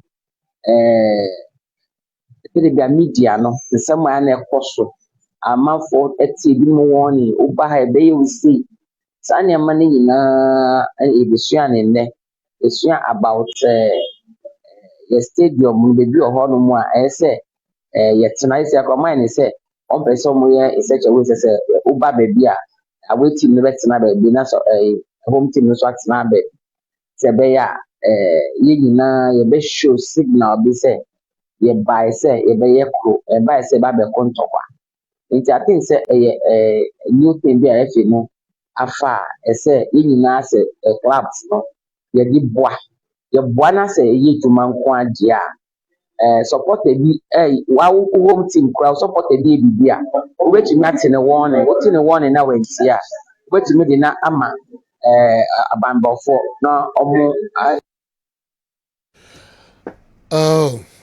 Vicencia Doku ono and represented Hatofok supporters no.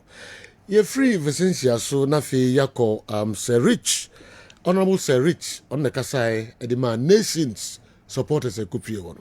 Yinti Honorable Sir Rich.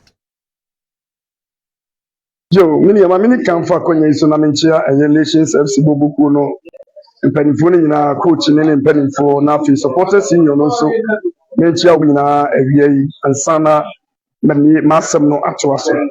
Ro na ro ma na djumadi e ba yi na e ma ho ho pa yi me ji se na aya de bi a meso achepa se sa de we mehunu ena nyame ya adom ene na ye GFA no afre sanhye modie we na in fact sanhye modie we enema kakra me ba ya meso free mu ye di kan GFA no ehun se de asia ye nia be ma Pooley a wo free mu no en se de ekomudie no enyina ko se fani bi ye nyina supporters ye dimufo sa no mu GFA so edimufo senti enhye ben ne kwan ben ne be fa so a enema betimi atoto yi aboa ma yeko ye nimo ye bobu mu no saa nema bi a yehunu bi ensanso ensibi na me fa akonye so mama eye nia be ma Pooley ene na busia ni nyina yako ene hyeden ibade chichiro mu na kotoko bobu ku no so mama mo yako enso ene hyeden minia ene nema kakra yeso ye free ha sei a ye kwa ye ko ma ye members no eye nye di kan eye security ho nsensem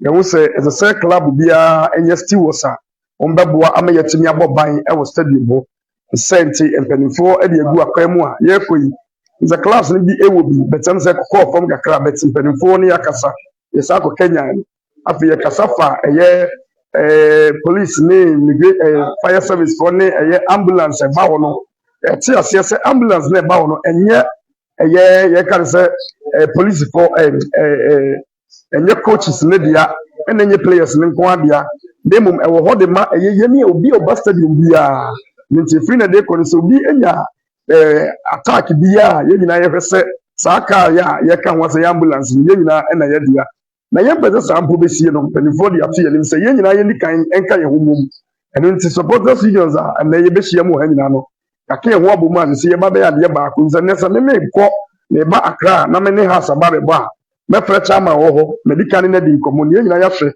asubie ya no masubie aboa mu abua ye to so bio so ye se ye kwa nhye nwu akwem se de be ya away team no ba say intimidations gate na no me prema wuwem no atu ntwa ye njai sa de na bio so ye ba ye kreti be bia away team no so betena se de be ya tem bia no ye ba away team no ha na home team no wa ha na ye we se ye nia ye be bo ye nia ye ho ban na akọfa wo ye ne ene wa ha bia amfa ama ti vat me ne obi sa na de yeso ne ma bebree na afri dwumadie we mu na de omo kan ye me den se we enye ade a enso ha ebesan so ato so a brano no ombe fresa nhye mu die we nti yeso nya akwanya ebisa omo nsem ba ko ne mienu e de hye bi nso yeso fi se ebeboa ama ye bobo no etimi etumpon na supporters union so enya enigye ne da matima ko stadium no so eno so yeso de ato mu ni wan panifo no aso ye bose o masom na omo de bedi dwuma e de aboa ama ye bobo no etimi etumpon na etuhia ewo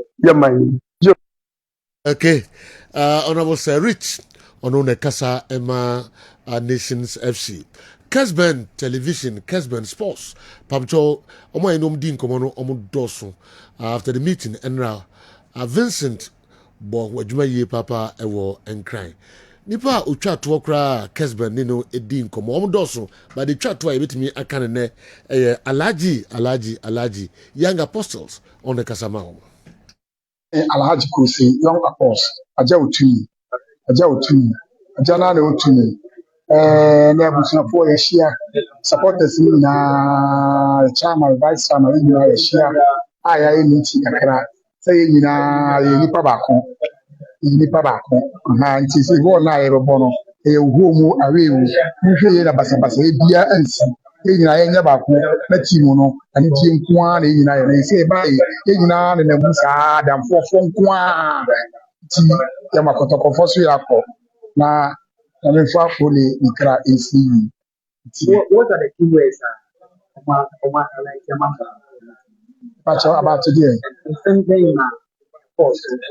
Oh, the course on say in a club on any back.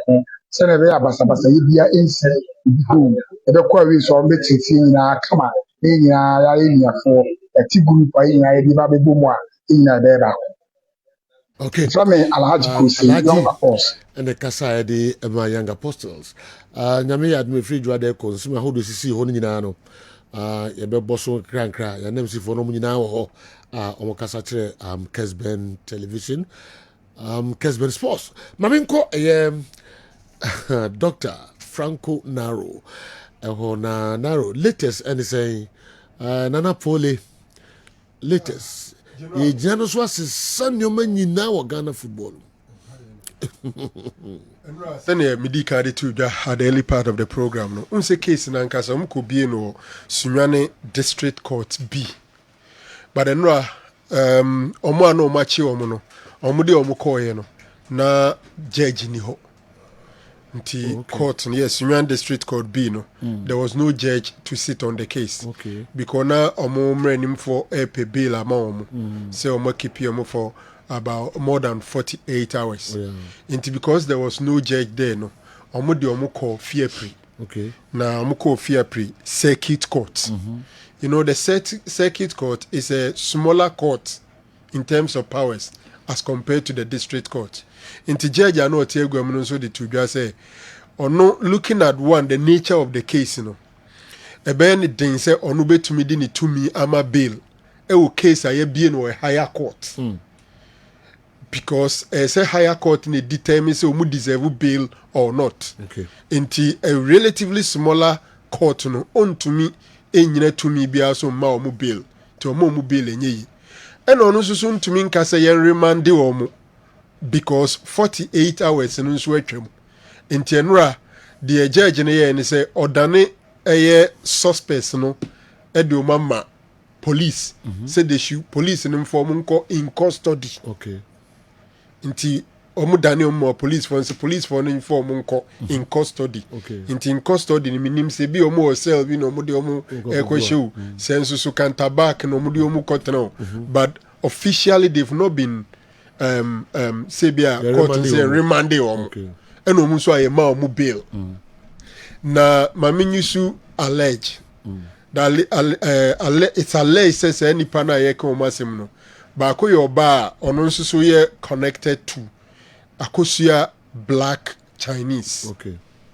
Eraba na omo che no no ono nso so msuse no ne say eraba na ye sa ade no na emema no mienu no se nim di kan to dwa no it is alleged say ba ko na de pragia ede the udini no do be wo se kan no driver ni ana rider anu otwi pragia no ono na de ne ba nti ono so mu kofa no and then the other person is suspected to be say ono oyeninua the supposed criminal ninua nti ono na de moto eba ewura mo be fa onua no ma ne koyi what this edini dwane ono so yache no ono so what this means ni say as he speak it looks like police ni nim nipa ko mo hwehwe no what I say now it seems they know the person they are looking for and wachi omusi Monday esan say court we ntimi fear pre circuit court ntimi ni assemblity anopa nonkron pepepe omo beko fear pre wasa akoyi case no esa de akọ back to Sunyane District Court no. Okay. Na District Court no mum ahwe say omo be mu bail ana so omo bail ana omo be yeden. Okay. Again, the prosecutors and the investigators no besa pe say nipa mienu bi nso so mpanyimfo court mo mutumi no mu declare omo wanted. On Monday, what I'm gathering is there are some two people. Probably they could be the prime suspects. I'm saying probably a beer. Omu here to me every court or na court na ma posi for kwana ya declare wanted near the omu pictures near there about bonting. Okay. See a show. why did you a killer and a medrano? And I make her say me nyan for a fact, but me suspect say a bit my killer no needs any pana or more pay to me no more declare wanted. Okay. I'm say wanted no police for them to me for me to me preoccupying declare this a court money to me. Now they have to convince the court say they have sufficient grounds to declare that person wanted. Okay. And come more sign na ma see a bistro near the didn't say a brand quite possible say what guy na border. And no ye unofficial be and namasi. Yeah. Say hold be Cote d'Ivoire border. Yes. In fact, we tie a quiet crow mufa so omomo black Chinese na no so an interesting drama. Yeah, but say tiho kakra mo me. Say your allegation ni bia. Calls away na no pay no. Penny kesi every day. Ne Land Cruiser no V8 ananka ede abrabano etra enkomudi na dwane. Okay. Ema this guy say no ho kra go veil. Hey. Penny kam note. Penny ntim bi ba ka na ye penny bi dia. Go veil. Omu do barrier bi no. Omu hwe no omu ma ni si. Se on fa veil ni 19 twem ni ade. But not police in so track a be or mode track it in mobile phone. Okay, baby, wow. So this is in a Omutiminia, so number, phone, look at our one dear. Omutimi who baby a phone. Yeah, police were gadgets. Yes, or gadgets. The police are working. The idea kakra, a prime witnesses. You know, border baby no watching and I say. No, it was still within the region. Okay, until now or more tries on cross the barrier. Ushimpa nanka, so headed towards Cote d'Ivoire. Yeah, nanka adwene senko unyane. Na poor nanka no. Se say asante kotoko so bo masue ya. Sa security for 9 no. Omuna ese omunima case ni si jema no mo a ombetima kire nipa ko no. Omunso ya abre. Omo ya bre. Aye. How? And the omumra me hwe se we yo no ana. Ombeduru kumase ade chia no papa ne asa from omunsa mra. Ntimi no kasei. Te said the odi card to just a food is omu be crime scene. Yeah. Say nipa na police for the fee and crime. And so about omo yes adwuma no. Omo ko bo abuna afofo no na omo yes adwuma no. Omo so omumra na msese ai omo ma excuses. We say ninu awu nti okoye. Why name excuse? Nipa 9 kotoko security for 9 na omuna asem no mu ye no mu wo utie nkomodie na esie no mu ho a ebia omubetimi aboa the crime scene no omukọ akọbo mu achom sa ha na de ni siye ni yesi no ena no peye sa so omunsa amra na I'm told say ba ko de osimu awoko ba 3 na aka no we have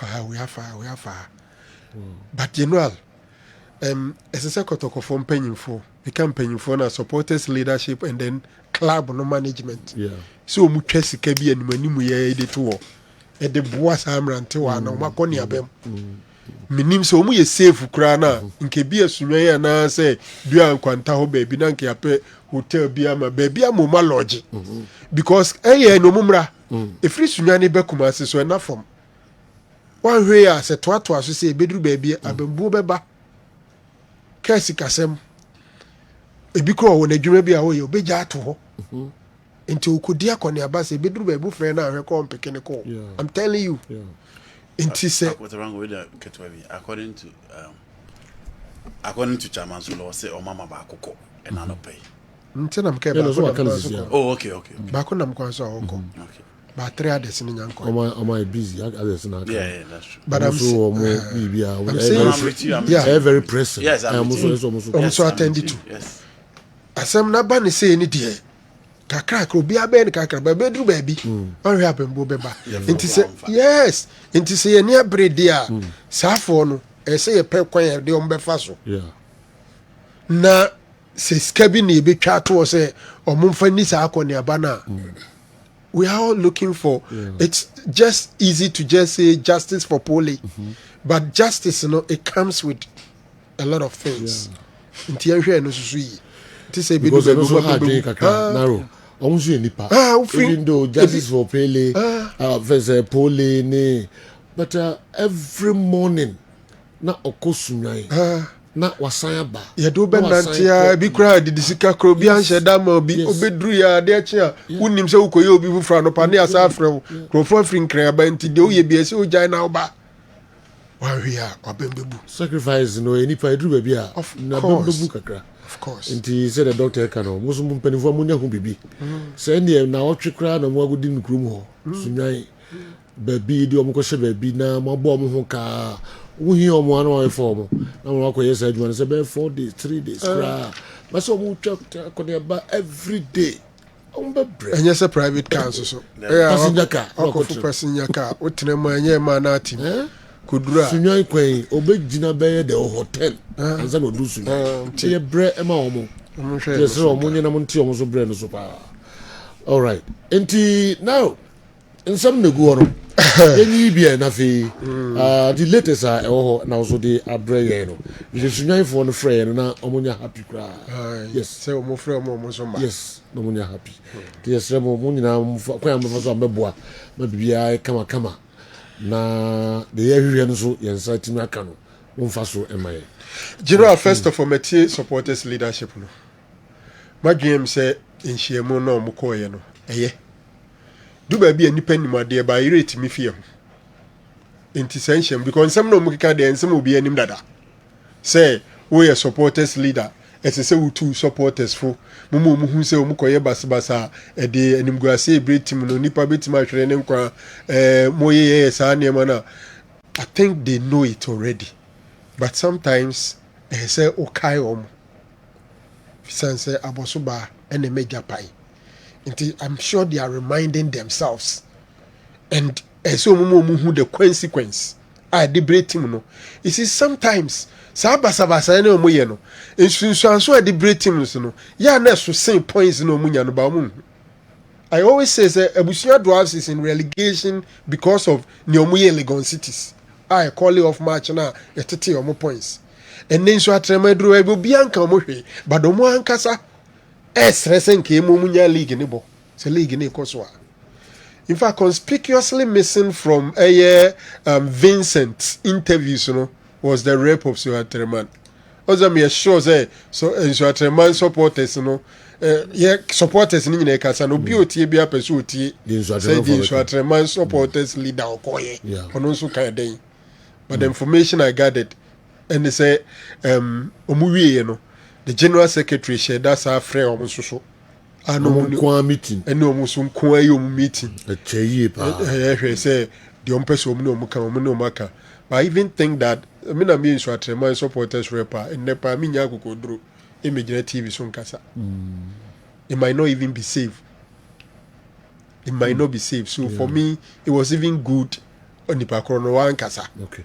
Because she said the omudino nye general mamenko his excellency John Dramani Mahama all right ninsem no de tu dwa no o say OMV owura Kofi Adams adwuma na ode man no eso pa adwuma no so edin but general so we GFA president and I say we obi a woda sports e bia no now to say honorable Haruna Idris say our sports is in disarray.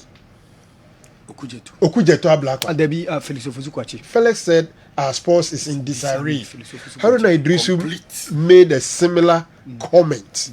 Now the president also says poor officiating. Haruna Idrisu. And people don't watch our football. Haruna Idrisu poor officiating. Yeah. And then the president says our sports is in shambles. These were his words. In shambles. You know, I can say something is in shambles. Just a tear plan some and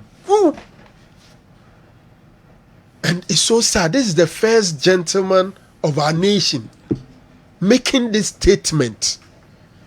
Yet GFA says football no go so. Athletics for crowd them so masem no.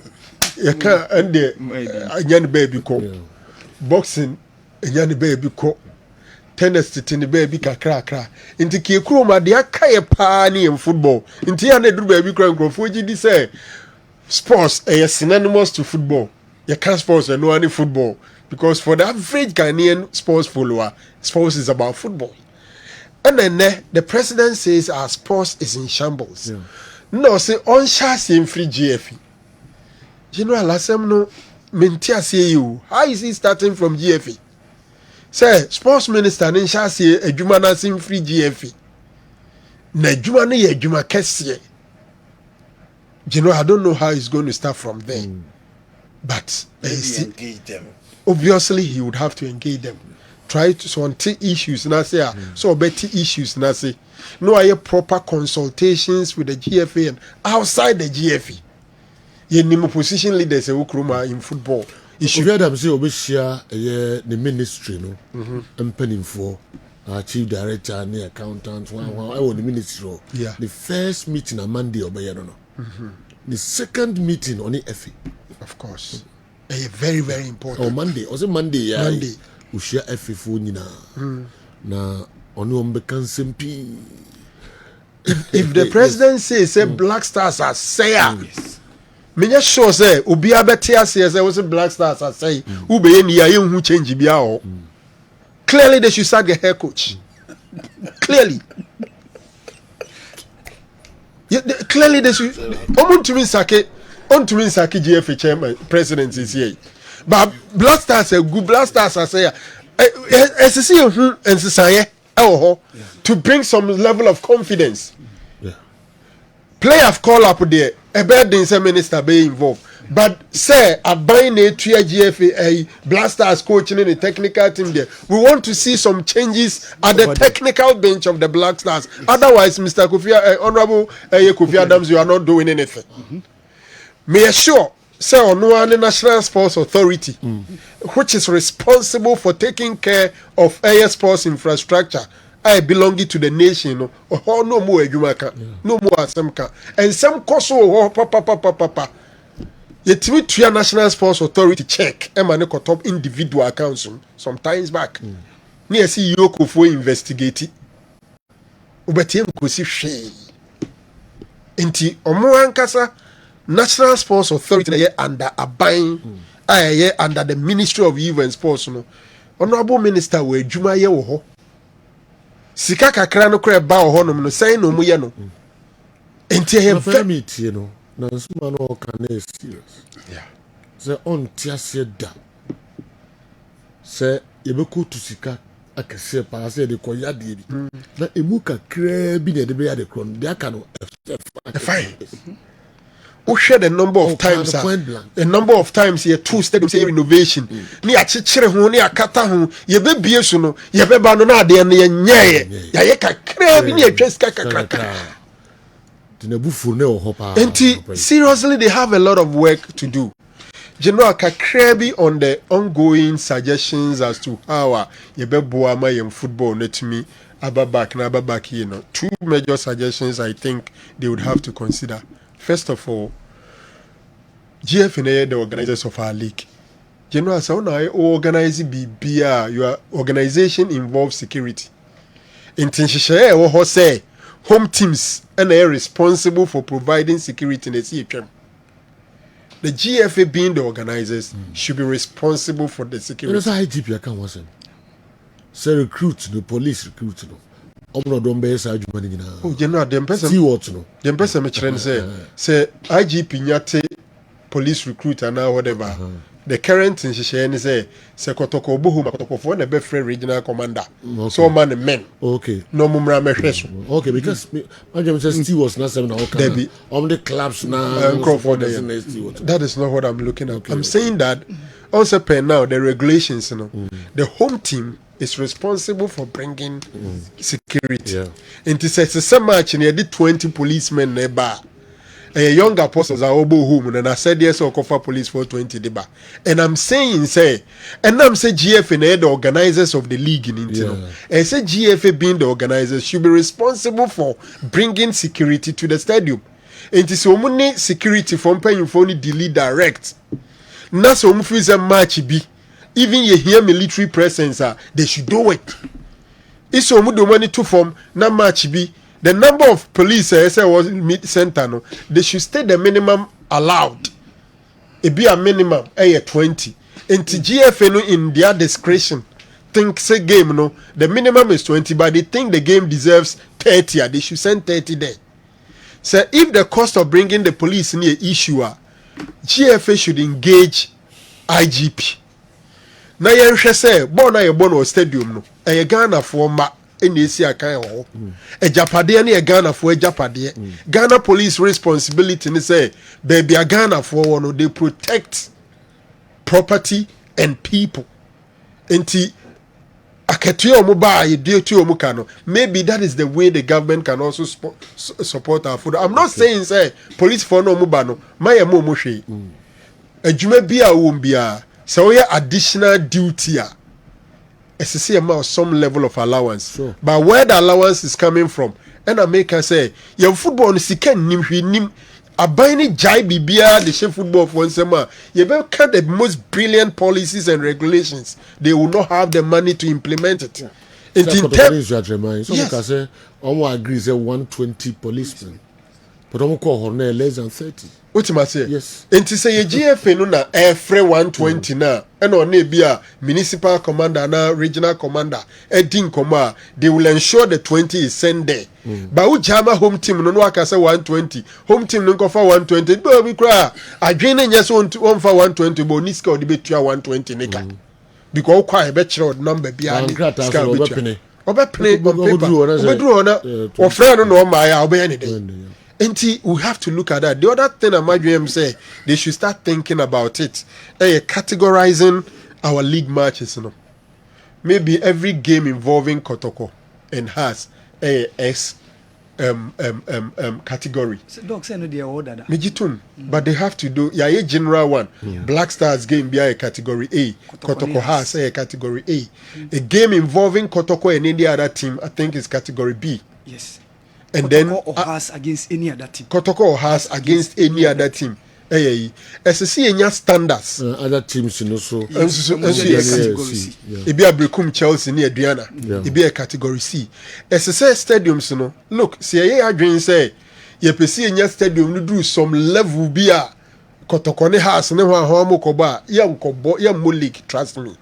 But if we can categorize it, each category of match should have the requirements. Because my dream says young apostles any ebia Legon cities bar demands nti say no but only has bebo nasa stadium no in meet that category in standards then you move you to a stadium where the standard can match that category. Yeah, sir. Teams in Ibibetima, but some of the games in their home, but for some of the games, it would have to be played elsewhere. We are doing conversation. In Timifil Zayan Kosum consider some of these suggestions. Na Yeshe Hawa and Yamabisiako General. Okay. Yabasaba others, no Swaminko, yeah, and the one of a few messages. Na Yentwaso and Mamo.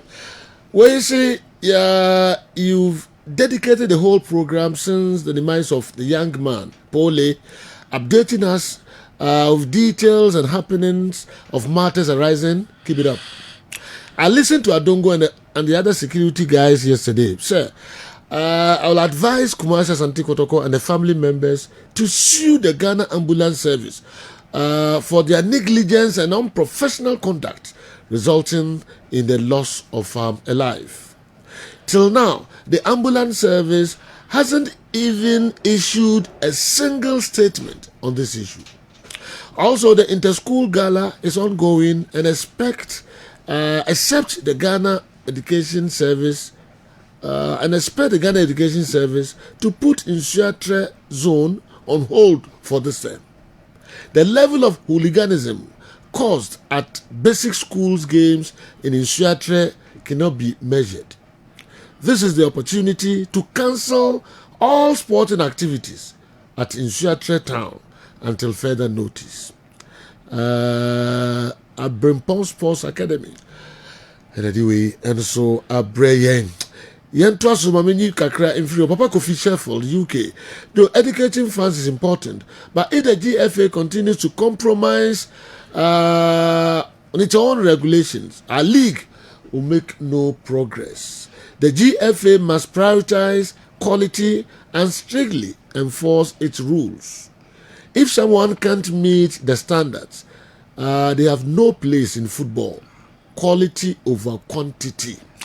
Papa Kofi, Sheffield, UK. Papa Kofi Edwin and so Abreye. Desmond Angomaso. The finals is called the Super Bowl. And the Chiefs are trying to make an history to be the only team to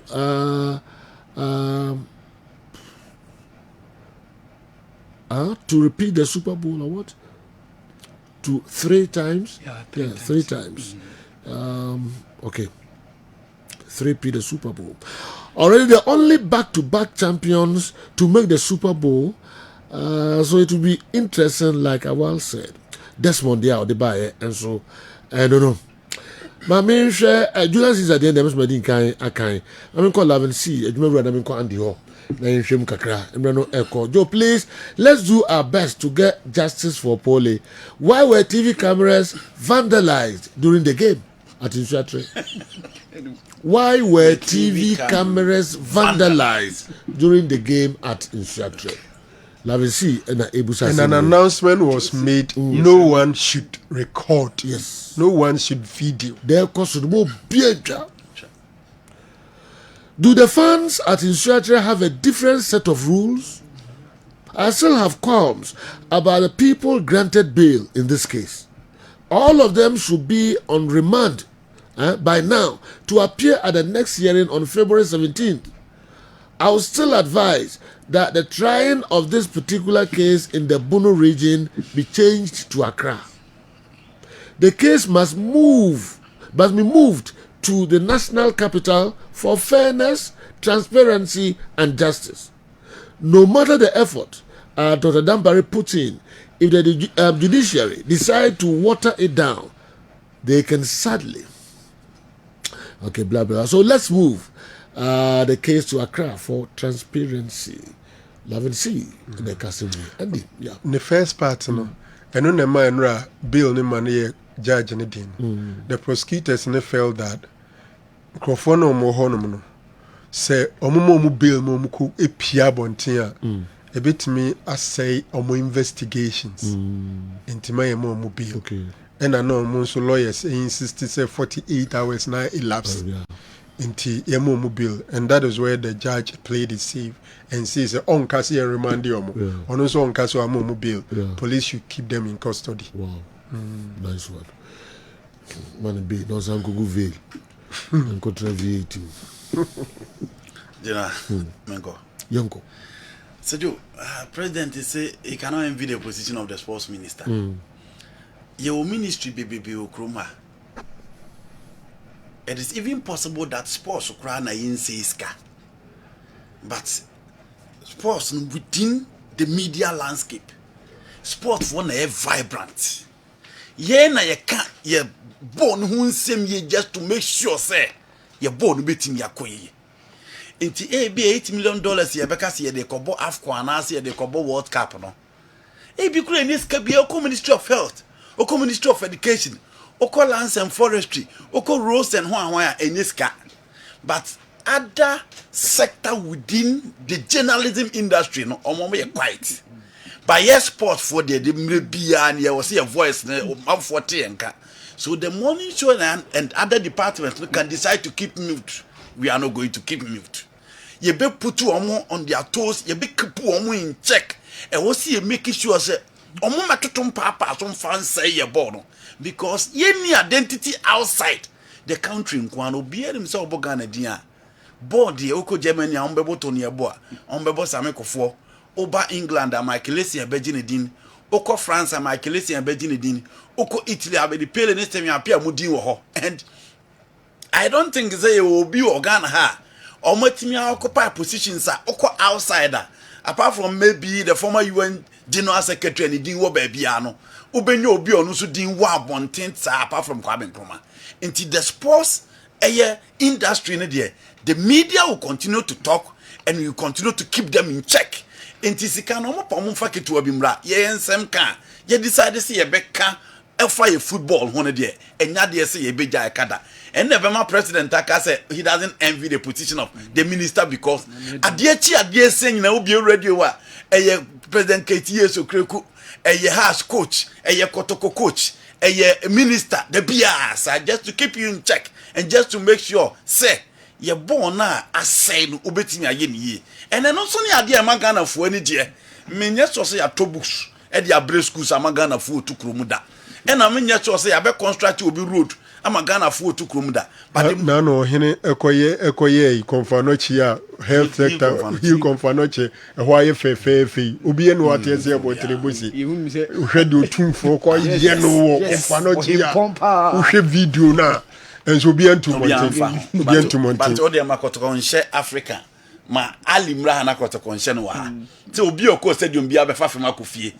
there will be joy and jollity e wo the streets e wo Kumasi nti ye sports ne de the bia media ne bekoso aka ho nsem a and obi ehu that's hwe time and hours idea sports e wo Ghana from anopa kosi ahomache ba bia obebi radio bia obu say obi yes sports e kopema na do 10 bi mu kra e kopema 11 it really tells you how passionate Ghana for ye so far as our football and our sports no are concerned. So we bibia tia ye was sector Ghana ze rose be ba ye ja ye nye but o de opa ko ye stadium na ja na hockey to bia be ba to TV so abo kokko say ye stadium and as venue na ko say mo ye e de park no mo anje nti panimfo hwe da mo nye enti the president ka say he doesn't envy that position ne dia na ye no nti na ama president Mahama e ka say on envy position because adie saying kopim so ra Kofi Adam to be free power ne de da bia ne dia na bebo kopim see football ne be yi na de no you no free wa or say on starting from the FA na say Franco can say he want collaboration, he doesn't want intervention. Yeah system na edit kroma confrontation okay or you want collaboration, you don't want confrontation. Yeah han to da bia wan confront to a enye ye your system no there sometimes you need confrontation because your growth we omobunu egu omanso mo nya omade se ye ball no be ni so sometimes you need to confront them said ye be mo masete up now from the FA do you know what was a minister who had konti aye ball na gu because already president credit can say this is not the pedigree of Ghana football and ye blaster ni nti was from the FA who had konti aye ball na gu you know e was so who had the kronti aye bobola ye timi bo Ghana Premier League na camera kwa yamfa bi anko park say na me na was so ye interested say ye bo Ghana Premier League ye timi kana fidie so say tire omo so omo kwa akobọ match we players omo nkobo FA bete obi abete sa match na ye bebo wie no ye say yamfa GFA cameraman bi anko obesi ne ye was a minister ni hunu because you know maybe going forward the government would love to pump certain amount of money into the Ghana Premier League. Now so the $1 million ba be Ghana Premier League. Now see yakwa ko match ya yemfa camera there be until you should be interested obehu sa niam ni nyina enti ba ko no de to so mienu so ne say de no aye national teams no e was a minister hunu why so uye a coach for under 17, a coach for under 20, a coach for under 23, a coach for the Chan team contract yema obi. You know, say minister who's animating now. The FA need to brief the minister why those coaches are not given contract. Because one team gas about the national team ejuma can have penny bien who ya benjuma or the check. Penny bien yo. Obia jini sika, obia jini pay them microphone space. Eya allowance a crop with me to any pam yunuka. It is obi ba be ejuma for the nation and for the Christmas ejuma. The person deserves contract. And non a betting your man select right players for the national teams. If you see a decide say you better national team coach is here more hold your man. You share national teams no under 17. You both qualifies you know Kruma, but King and Nigeria forward train your boss so ha. Under 20 your co-worker up your team go be under 23 crowd your bobo local blaster yan hwe ngwase kogu ye ho Nigeria. Inti the minister should be interested as to why coaches say for omo a ye mo contract and going forward those coaches need to be given contract. No ya bana sem. You know so no afi no aba e wo so obusa no hunu. And then ebe me na call report to the ama president say FA for no mo fa coach omo man contract o. And one so ye adwuma ne sa. And so who are the cronty or man contractor? Then he also report to the government. say going forward see a under 17 coach our contracting at the frontier teams and so kobobo omusika esa ban de ma omo no yemfa ma omo coaches are apart from contract yemfa ma omo no omaka tua kakra say de ma aban de ma omo no aban tua to the extent say disabled teams echo win the medals aban tua sika na as a disabled no champions yes in the before say Kofi Adams be wura efi akoshe efi fault FIC other sporting aban na nkasa nhwe ne ho na buy no so e won some year no papa. You know the can you say papa we are buying. Yes. I'm saying that. Yes. And then disabled. Yes. Ekwaji medals. And one na tournament you just you cotton cantaman. No. Aha, okay. Black and petite. Aha, you know. Black challenge. Yes. A government, but I'm saying that the government cannot wake up and say that we are going to pay money. You know how baby. Yeah. They need to find out why till date. Chan kobo Chan in the last 2 years no musika kama ya fama under 23 under 23 it was a government the minister ni from the FA because omo the check in the tray say the way they say one the check in the tray omo the check in the tray players no Morocco say we dey no ani mo hwe mu wie ya de mam omo the check in the tray wo 2019 wo karo ebesi no mo ti omusika ne mamo. Until they need to find out from the FA why they will show check to the players by till date players will not receive a penny. The Honorable Mustafa Yusuf, Busa Kofi Adams asem, kosi pitches ayaye, ayaye, munti kwa ya befaso mo maintain, me toda me sisi. I can't say se moto government no untiaye. Go be that question. Ugo busa kwesi amputees muntu omoka disabled mo browafo muntu omusika omako brenya no mo koton omne mo kantamanto enyeska ugo busa kwesi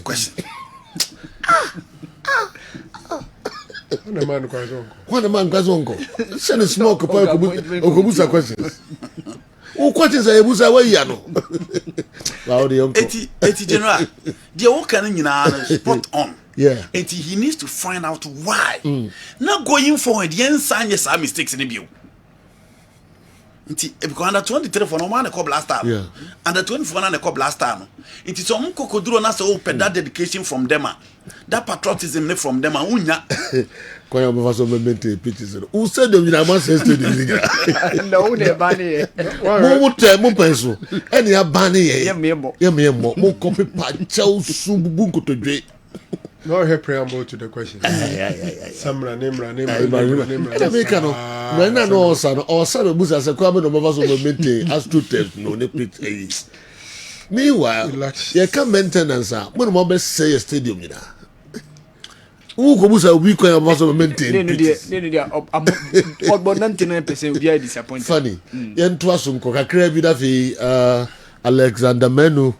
chairman asante ko regional secretaries council eso ewa ha yanko awaso ka the bureau so okay general enti ba kono no national team sisi keka ni players are into omoka and why players don't show that level of dedication for the Black Stars too important sane man na they can find out from the FA say DNT and a Black Star for ne ba be ball omo gina park na so I say yakopo omo tell so omo ball there are reasons behind that and if you want to bring back the Black Stars you know I'm saying that the government should be interested in that. And why people don't watch our football anymore? Because you know, you can say, Ghana Premier League, Ghana Premier League. No, we should be interested to find out why people don't watch our football anymore.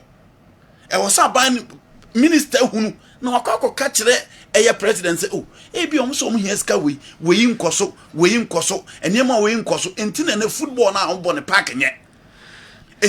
The vice in terms of security say born now you body chrome for venue pet and qualified to play for the Ghana Premier League. Ya boli get through fin na fed ye ba be catch say 4 pet any team bo Ghana Premier League. Inti government there also yet to support it.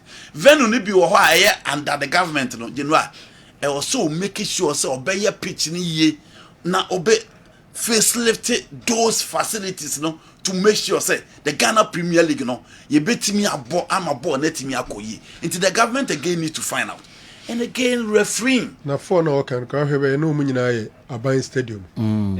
Accra, Legon, Kumasi, TNA. Yeah. But I'm TMP said Dr. Chei. And Tamale, Tamale only need to do the pitch and probably washrooms near the Adekakra. I also think Baby Aniso is okay. Baby any, yeah, go stars or okay, you know they also okay. Road Into the banyo okay. General baby. So we road that lead. No, you don't tell my picture. So we good. So my friend say a green camera. Good. And the major issue with this was my baby a VIP walk. Any baby dressing room. Okay.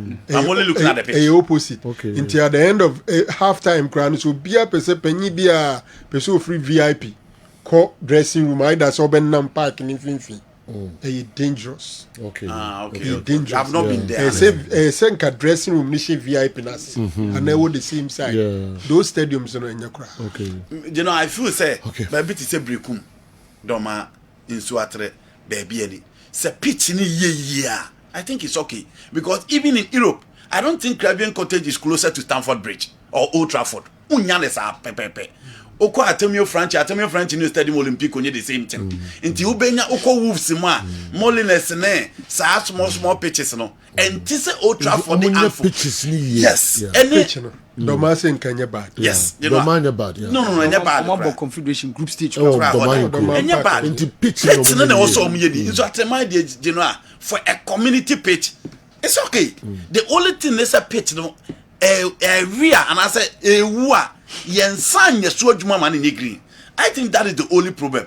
And that's pay a standard even in Ethiopia. Road now leading to stadium. Oh, you know say ya di kanka.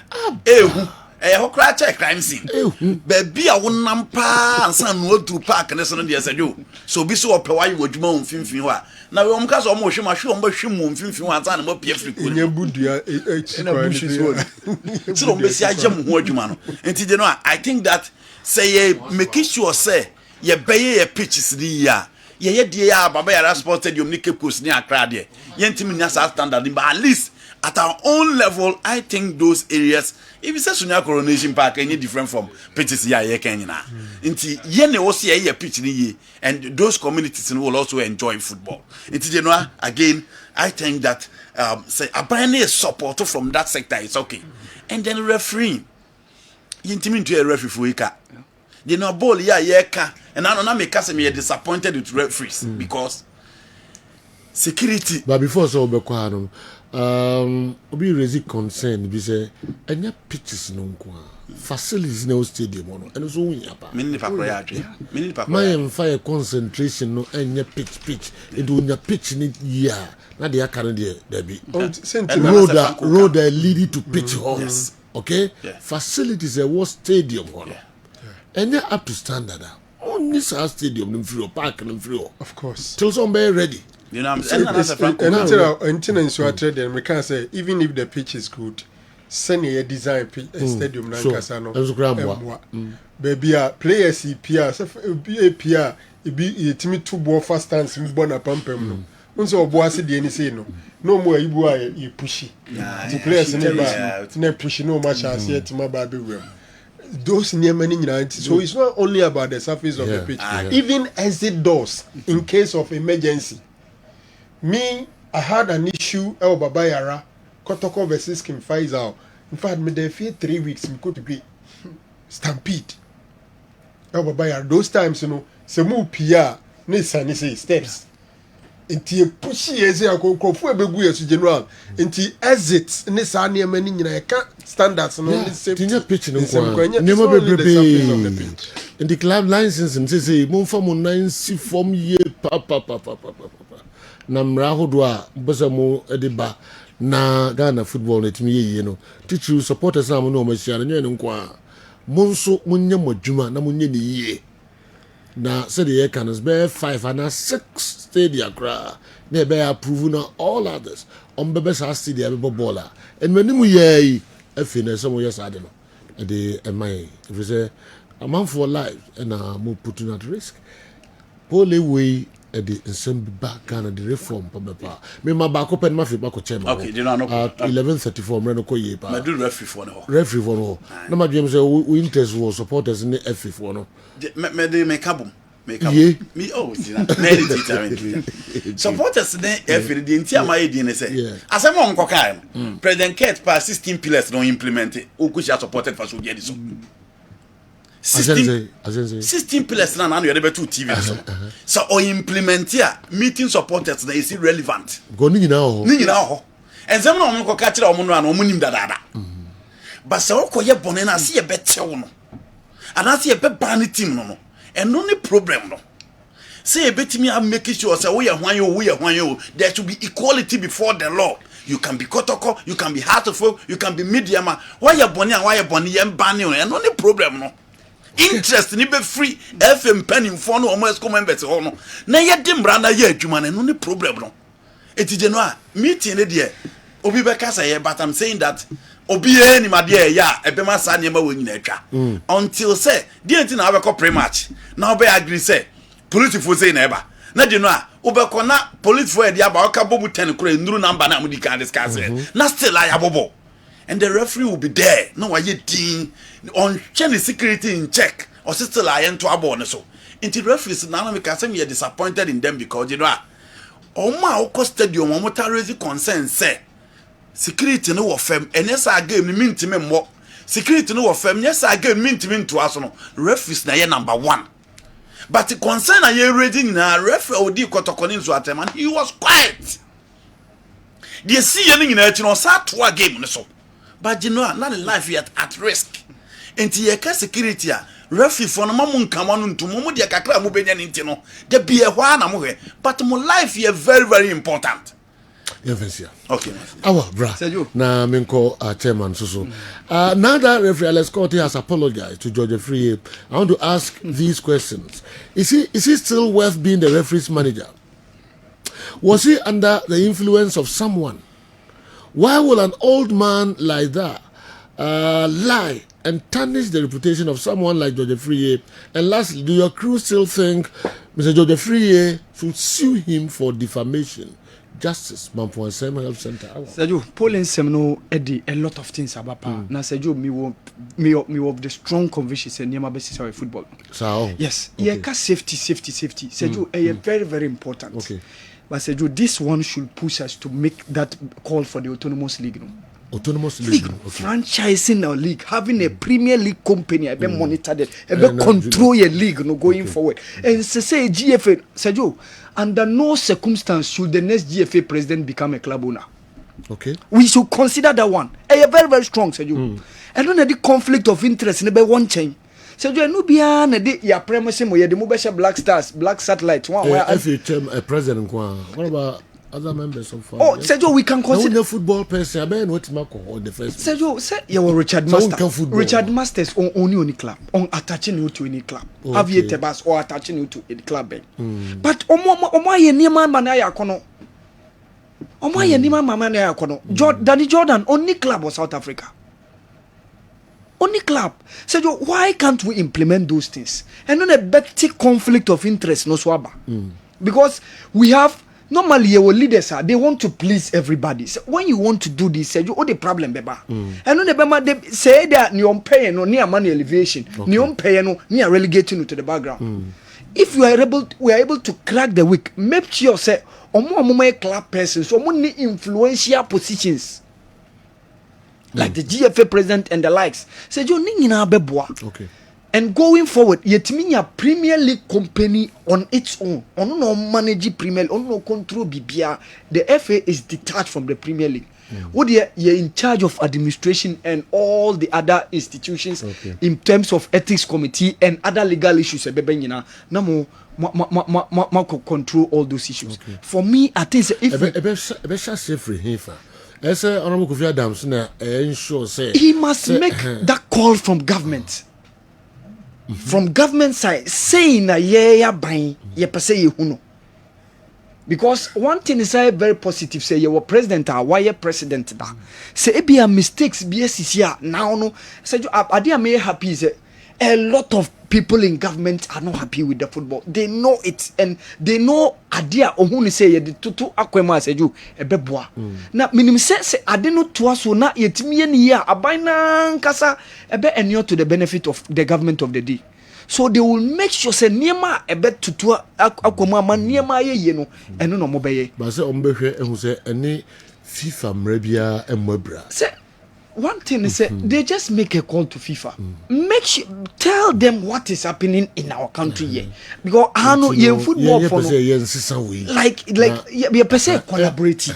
Idea beboa because FIFA want standards or more idea more, but you per se yen so idea be collaborating with the football people and make sure say you be idea say the nyama beto aso wano because high end football people you jaimo mo aseju sa say ya for Eshem aka a doctor for nsem ne ade a won't mean kobi this a doctor for go so lawyer for shem na mrasem ne hwan dinko me no mean ko office me lawyer okay yeah enti professionals via shem a sa adwuma no omo wom edi dwuma wom no omo na ese kusia na omo ka ho nsem yeah then abaka say ma obi enye football person ma oni club ma onye join no club bia na ono na nkoka football for asema wo is that possible? Feel so o person run the football associate yourself with the football club, yes, and be part of football people. As simple as that. Whether we like it or not, football people will continue to elect football person to lead football. Sure.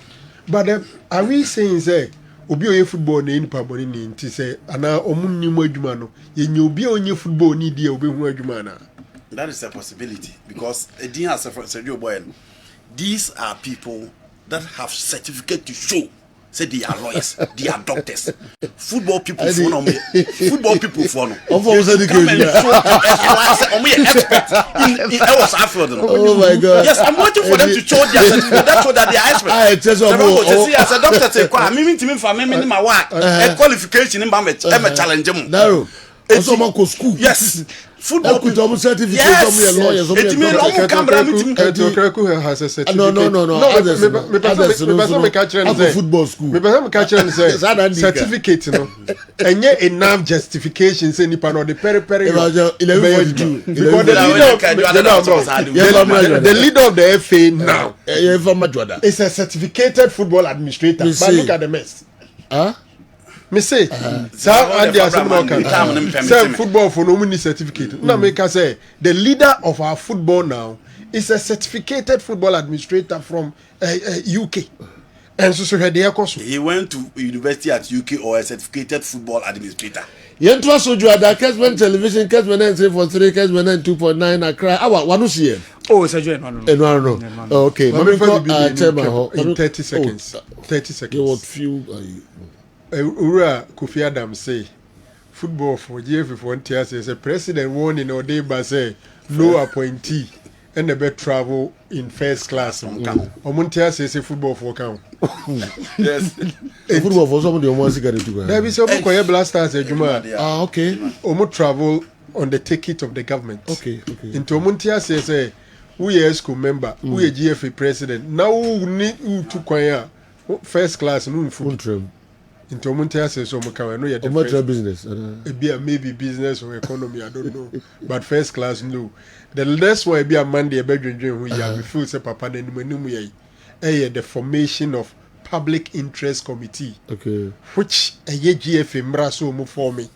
Nenso so omo interest in omo for me. You can the public interest committee the membership is supposed to be 5. Now 5 no pempe no e betumi aye abaya appointees miensa na be FA for me no. They can also make it 3 from FA, 2 from government. Or what you say they liaise between the GFA and the government to serve the interest of the public.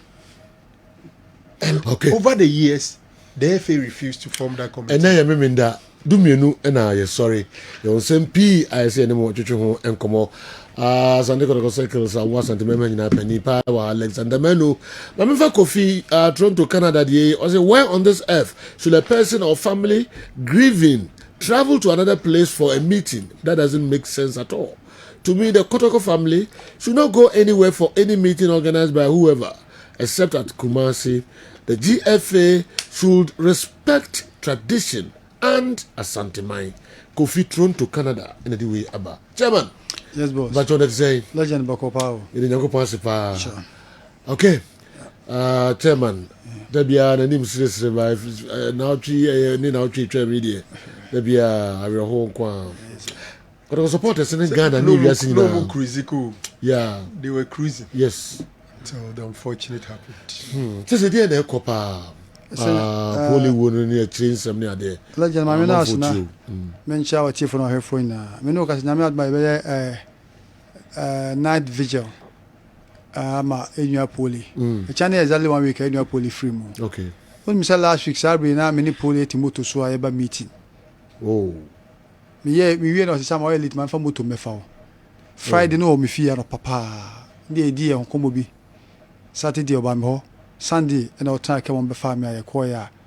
You do table do gate obo ye say you bi. Enkwa enyi ensema mpani ampa edua ne nkwa. Enkuta na wa me du Kumasi ade kemo. Ti no ye bre ba ye be de yanko pass am be hire race na me pen o ye intention be supporters no ye yen ba be 5,000 ye be no main gate on fanti be fanti no na one be vigil be night obi about for candle ye den ebra be so candle from 6 o'clock be up to 9 or 8 na just in yapon okay be amra na nya yanko na yanko choma nyama afezu so no anura autopsy no so o ma wi enti media meter kra na legend na afi abubu mi kra o okay oh say they say she's na hospital kra they according to doctor hospital kra see say they kra kan be wu because I don't know almost say one heart ni mu 1.6 centimeters deep. Wow. The heart no kwa di o the heart ni dey na 1.6 centimeters. Oh, that means say deep cut pa. Say ya dia na enye the guy is an expert. Yes na enye enkura just one step and na moja almost say free mun so 1.5 liters. So when you internal breathing 1.5 liters. 1.5 liters. What's the bottle Kessben? What Bakunifa? Kessben 1 liter. Kessben 1 liter. Wow. 1.5. And I get 500 ml. Yeah. Tim fancy 5 Kessben no miensa. Wow. Moja mo say na say the na fin say ba bon say the good mukla na e che the na ba bon. Na make ka kire mo ha. Na kakra esu ni mu no. Moja de nyugu mu a ya na won konya na ya nesu. Akoma so e ponti e pompi moja na sikan ya kanoi. Sa kwaro wadi ewu pa. Wadi ewu papa. Ti dia asem nyina dan aban. Ni Ghana 1.5 and 1 liter. 1.5. 1.5. Okay, so 1.5 and say. No ba. Medium no name say 750. Okay. I'm say what you say 1.5. Cheva no ba ko no bete. Wo actually black clot on the film no. I don't know. Oh. Tena e adi ba na ha. Say penin voice member supported bia so nte say. We ya bedu no kotoko bibia there so sa all donation na sa obeya. Yeah. Ma me Alexander Sarabedum from family no mama na on senis kana ma me. E bia na anko. Yeah. For discuss me probability say be kwa be na 0.1. Yeah. Enti say asante kotoko no aye mumu line a e asante kotoko no adi ni mu. Ti e fa na man ntudwa. O bibia person so wa mo na ni so Ghana person sen no. Wait pass na fa no mumu na man so bibi say nsuo drinks apa so de ba.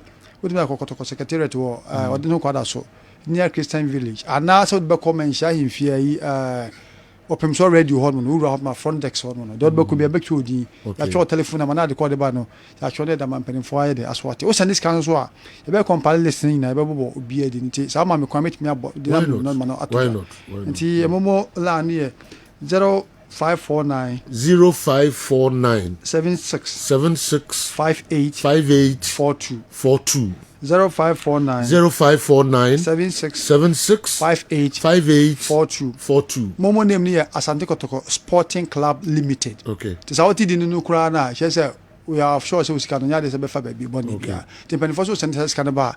The Bobo no. There Bobo Dinina, the Becompali Dinina. Near Bobo Hacker, better to all social media handles. And Teachers, I say, Obiamra.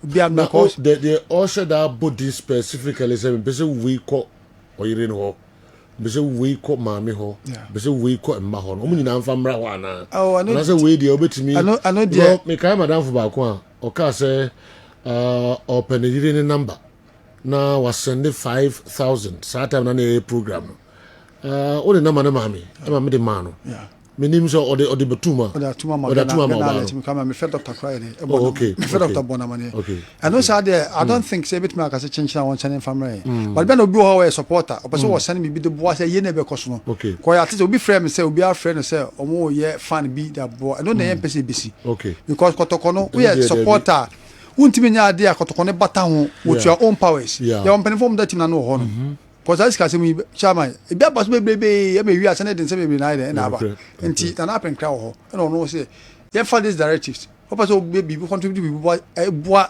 kotoko no say ye na be bi ade ya and fafa sa na ma we see so wo nso bia ya chobe body be ko drinks be boy ya chobe body be ko ye pesa so aba na man fo be fa ho na ko jo biska be wi asana control ko no oh man fo be aframe ko say dem go wi asika dey yes be aframe accident scene crofo ko tutum crofo manya accident me say kotoko matches almost kotoko supporters said I go wi asika yeah ko that cross Pooley at a point in time Pooley kasi ni sika share bottom ye 1,000 cities I was telling mu yi kana ye dey actually but we ko yi kana sika nya 285 cities e dey nya Pooley na ka 7,000 oh yi kana kwali chere oh yi kana kwali chere o kam ye nyina etie say o yi dem za ma yes o yi kana e wa ma me script for ni na huni but o toy na e ko yi kana me be do fia me ko kan kana o ne 285 200 paper back 50 back 20 back 10 back na 5 cities back na account bottom mawia wasa so we the who will be am found ye nwane wo no akan yi pa tie say ye kan humum ne mo management we so supporters me nsan ko ja fa mo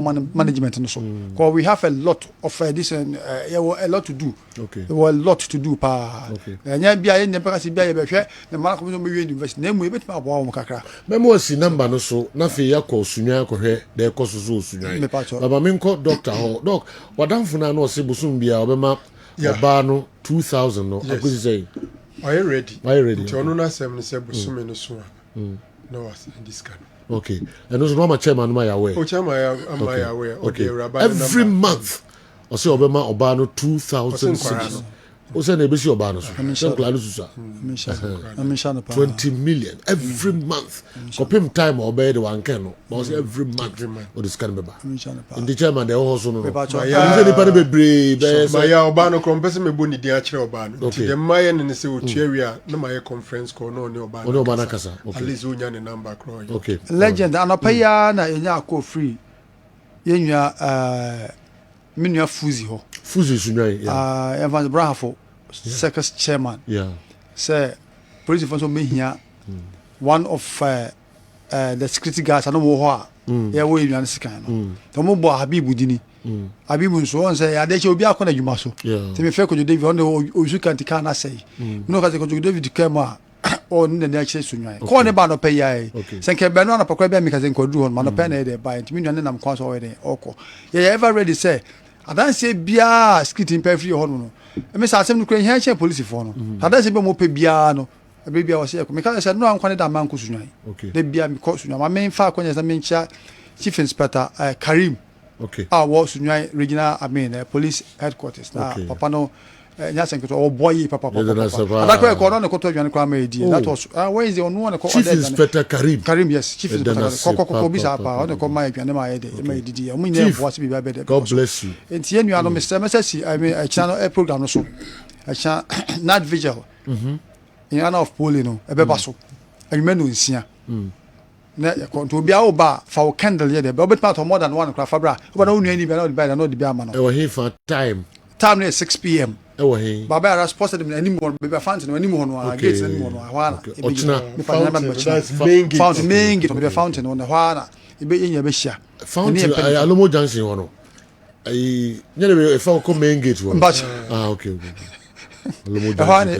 alomo junction umfa ho nyume na na resume nti hwana e be hia ye ne mpani for na penka mo special time bia na mpani for nshara ma me special time ba men ka me say we shakotoko atade anya bad okay na se black kotoko atade na se black anya bad because enu Pooley wo ye we de kura no kotoko atade na she no ne coat ni bibia ne ina ne nyina na kotokonu no church say God bless the king and that's nketwa wow enti nyame wi adom ochina chairman say 6 p.m.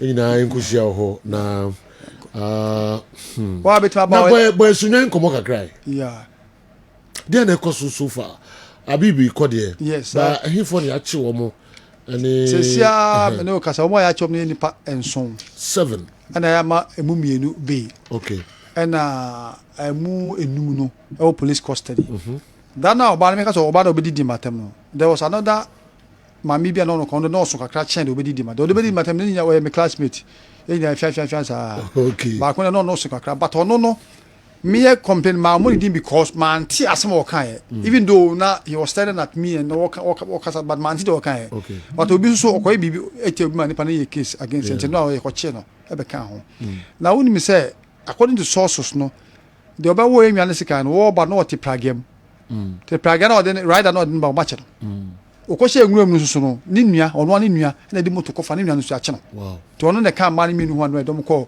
afia precourt a ya remandom to Monday ti Monday o ma sanso ide akokot na forget the din ka che na we papa no personal body guide no no be ko back to court on the 17th of this month don't so no one I be na o twe no remand e mo de no remand yes until on the 17th but we mu de o ma sa ko Monday chi Monday ya no be ko ti se no de o mo kwan so mo ko scene ho ntam ya so mo pe ya kiskit for man mu gira ho ma ade ni sie na nkasa no ntam ma ko David ye de e ko na ne kura mu a o condition kan be de e wo no ntam mo ko ma ko scene already no COP Lydia Donko do mo de nka ko dada ono ko say na de na form se na mo ko ball oh na say ono akwa oni me bia security oni me bia ye ball na say ya de hag ni pa but na me ni ko ni legend abibia e be mane ai de na check park na me ma hye because adan bia ni ho ana ebrebi am be mane e be mane mainland so de be Chester di mu kwan na me ma hye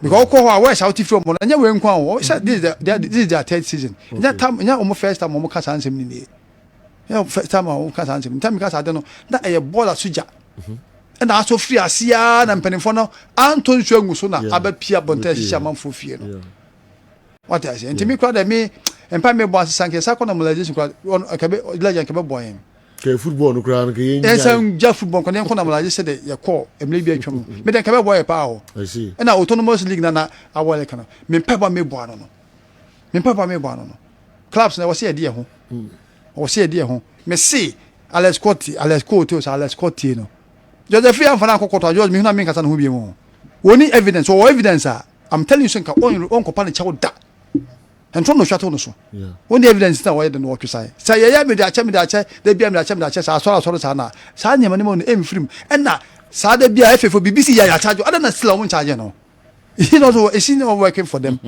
ko ya ko ball atem sie nipa wu ya na da che man de na charge kotoko players ada na we de charge no da ho to bi sine obeye obi adwuma na say asem say hooliganism efefo na abo amasade we akoso because esi bebrebe esi na bo money agu so sanka nipa anwu a bia nka ye ka different thing ye ni apole wo na wo no e de ya wa ba mu pa e de ya wa share kuma papa no obi frame na won tell as to why efefo no fresh omni ye meet ya anko menche na won tell nte wo se na me twa so because I say what frame se menche na won tell say was me twa so what I say but yesu ye wo ye reason tell anyere ya anko oh okay legend na obi etise NS Boama oye general manager Millennium Marathon asma oka caution asante kotoko statement ni hwan regarding brand any wo no Ghana League ese koso with asante kotoko blah blah nin se ni say mano attention legend yempo de yanka say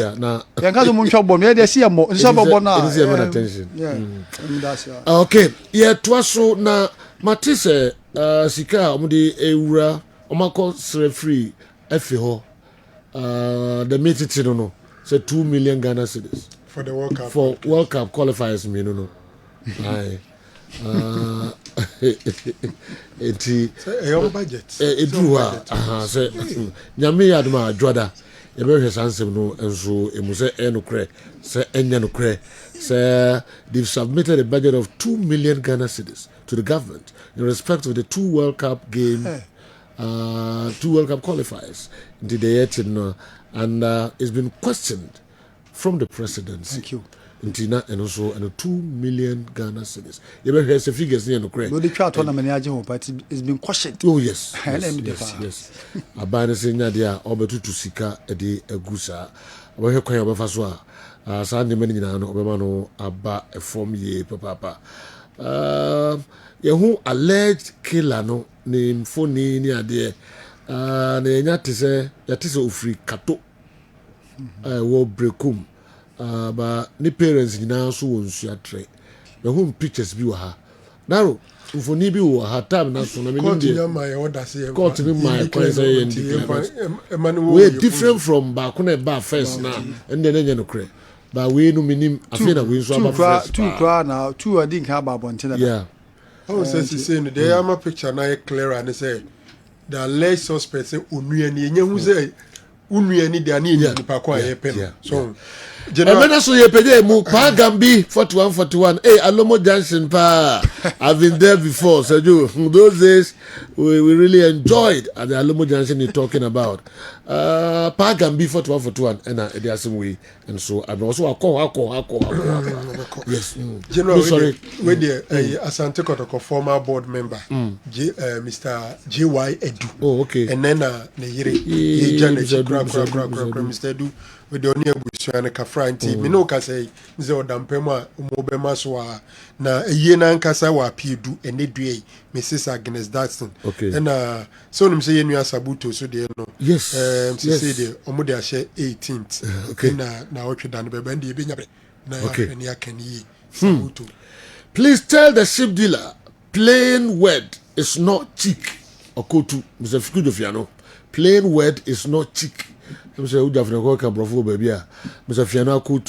he's that rich, he should give you just $100,000 cash or check. Only couple is one. Could you say no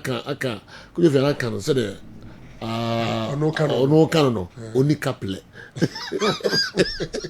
Could you on slow a quite crowd 1,000? Yes, on mama $1,000. Naka $100. Oh no, baby.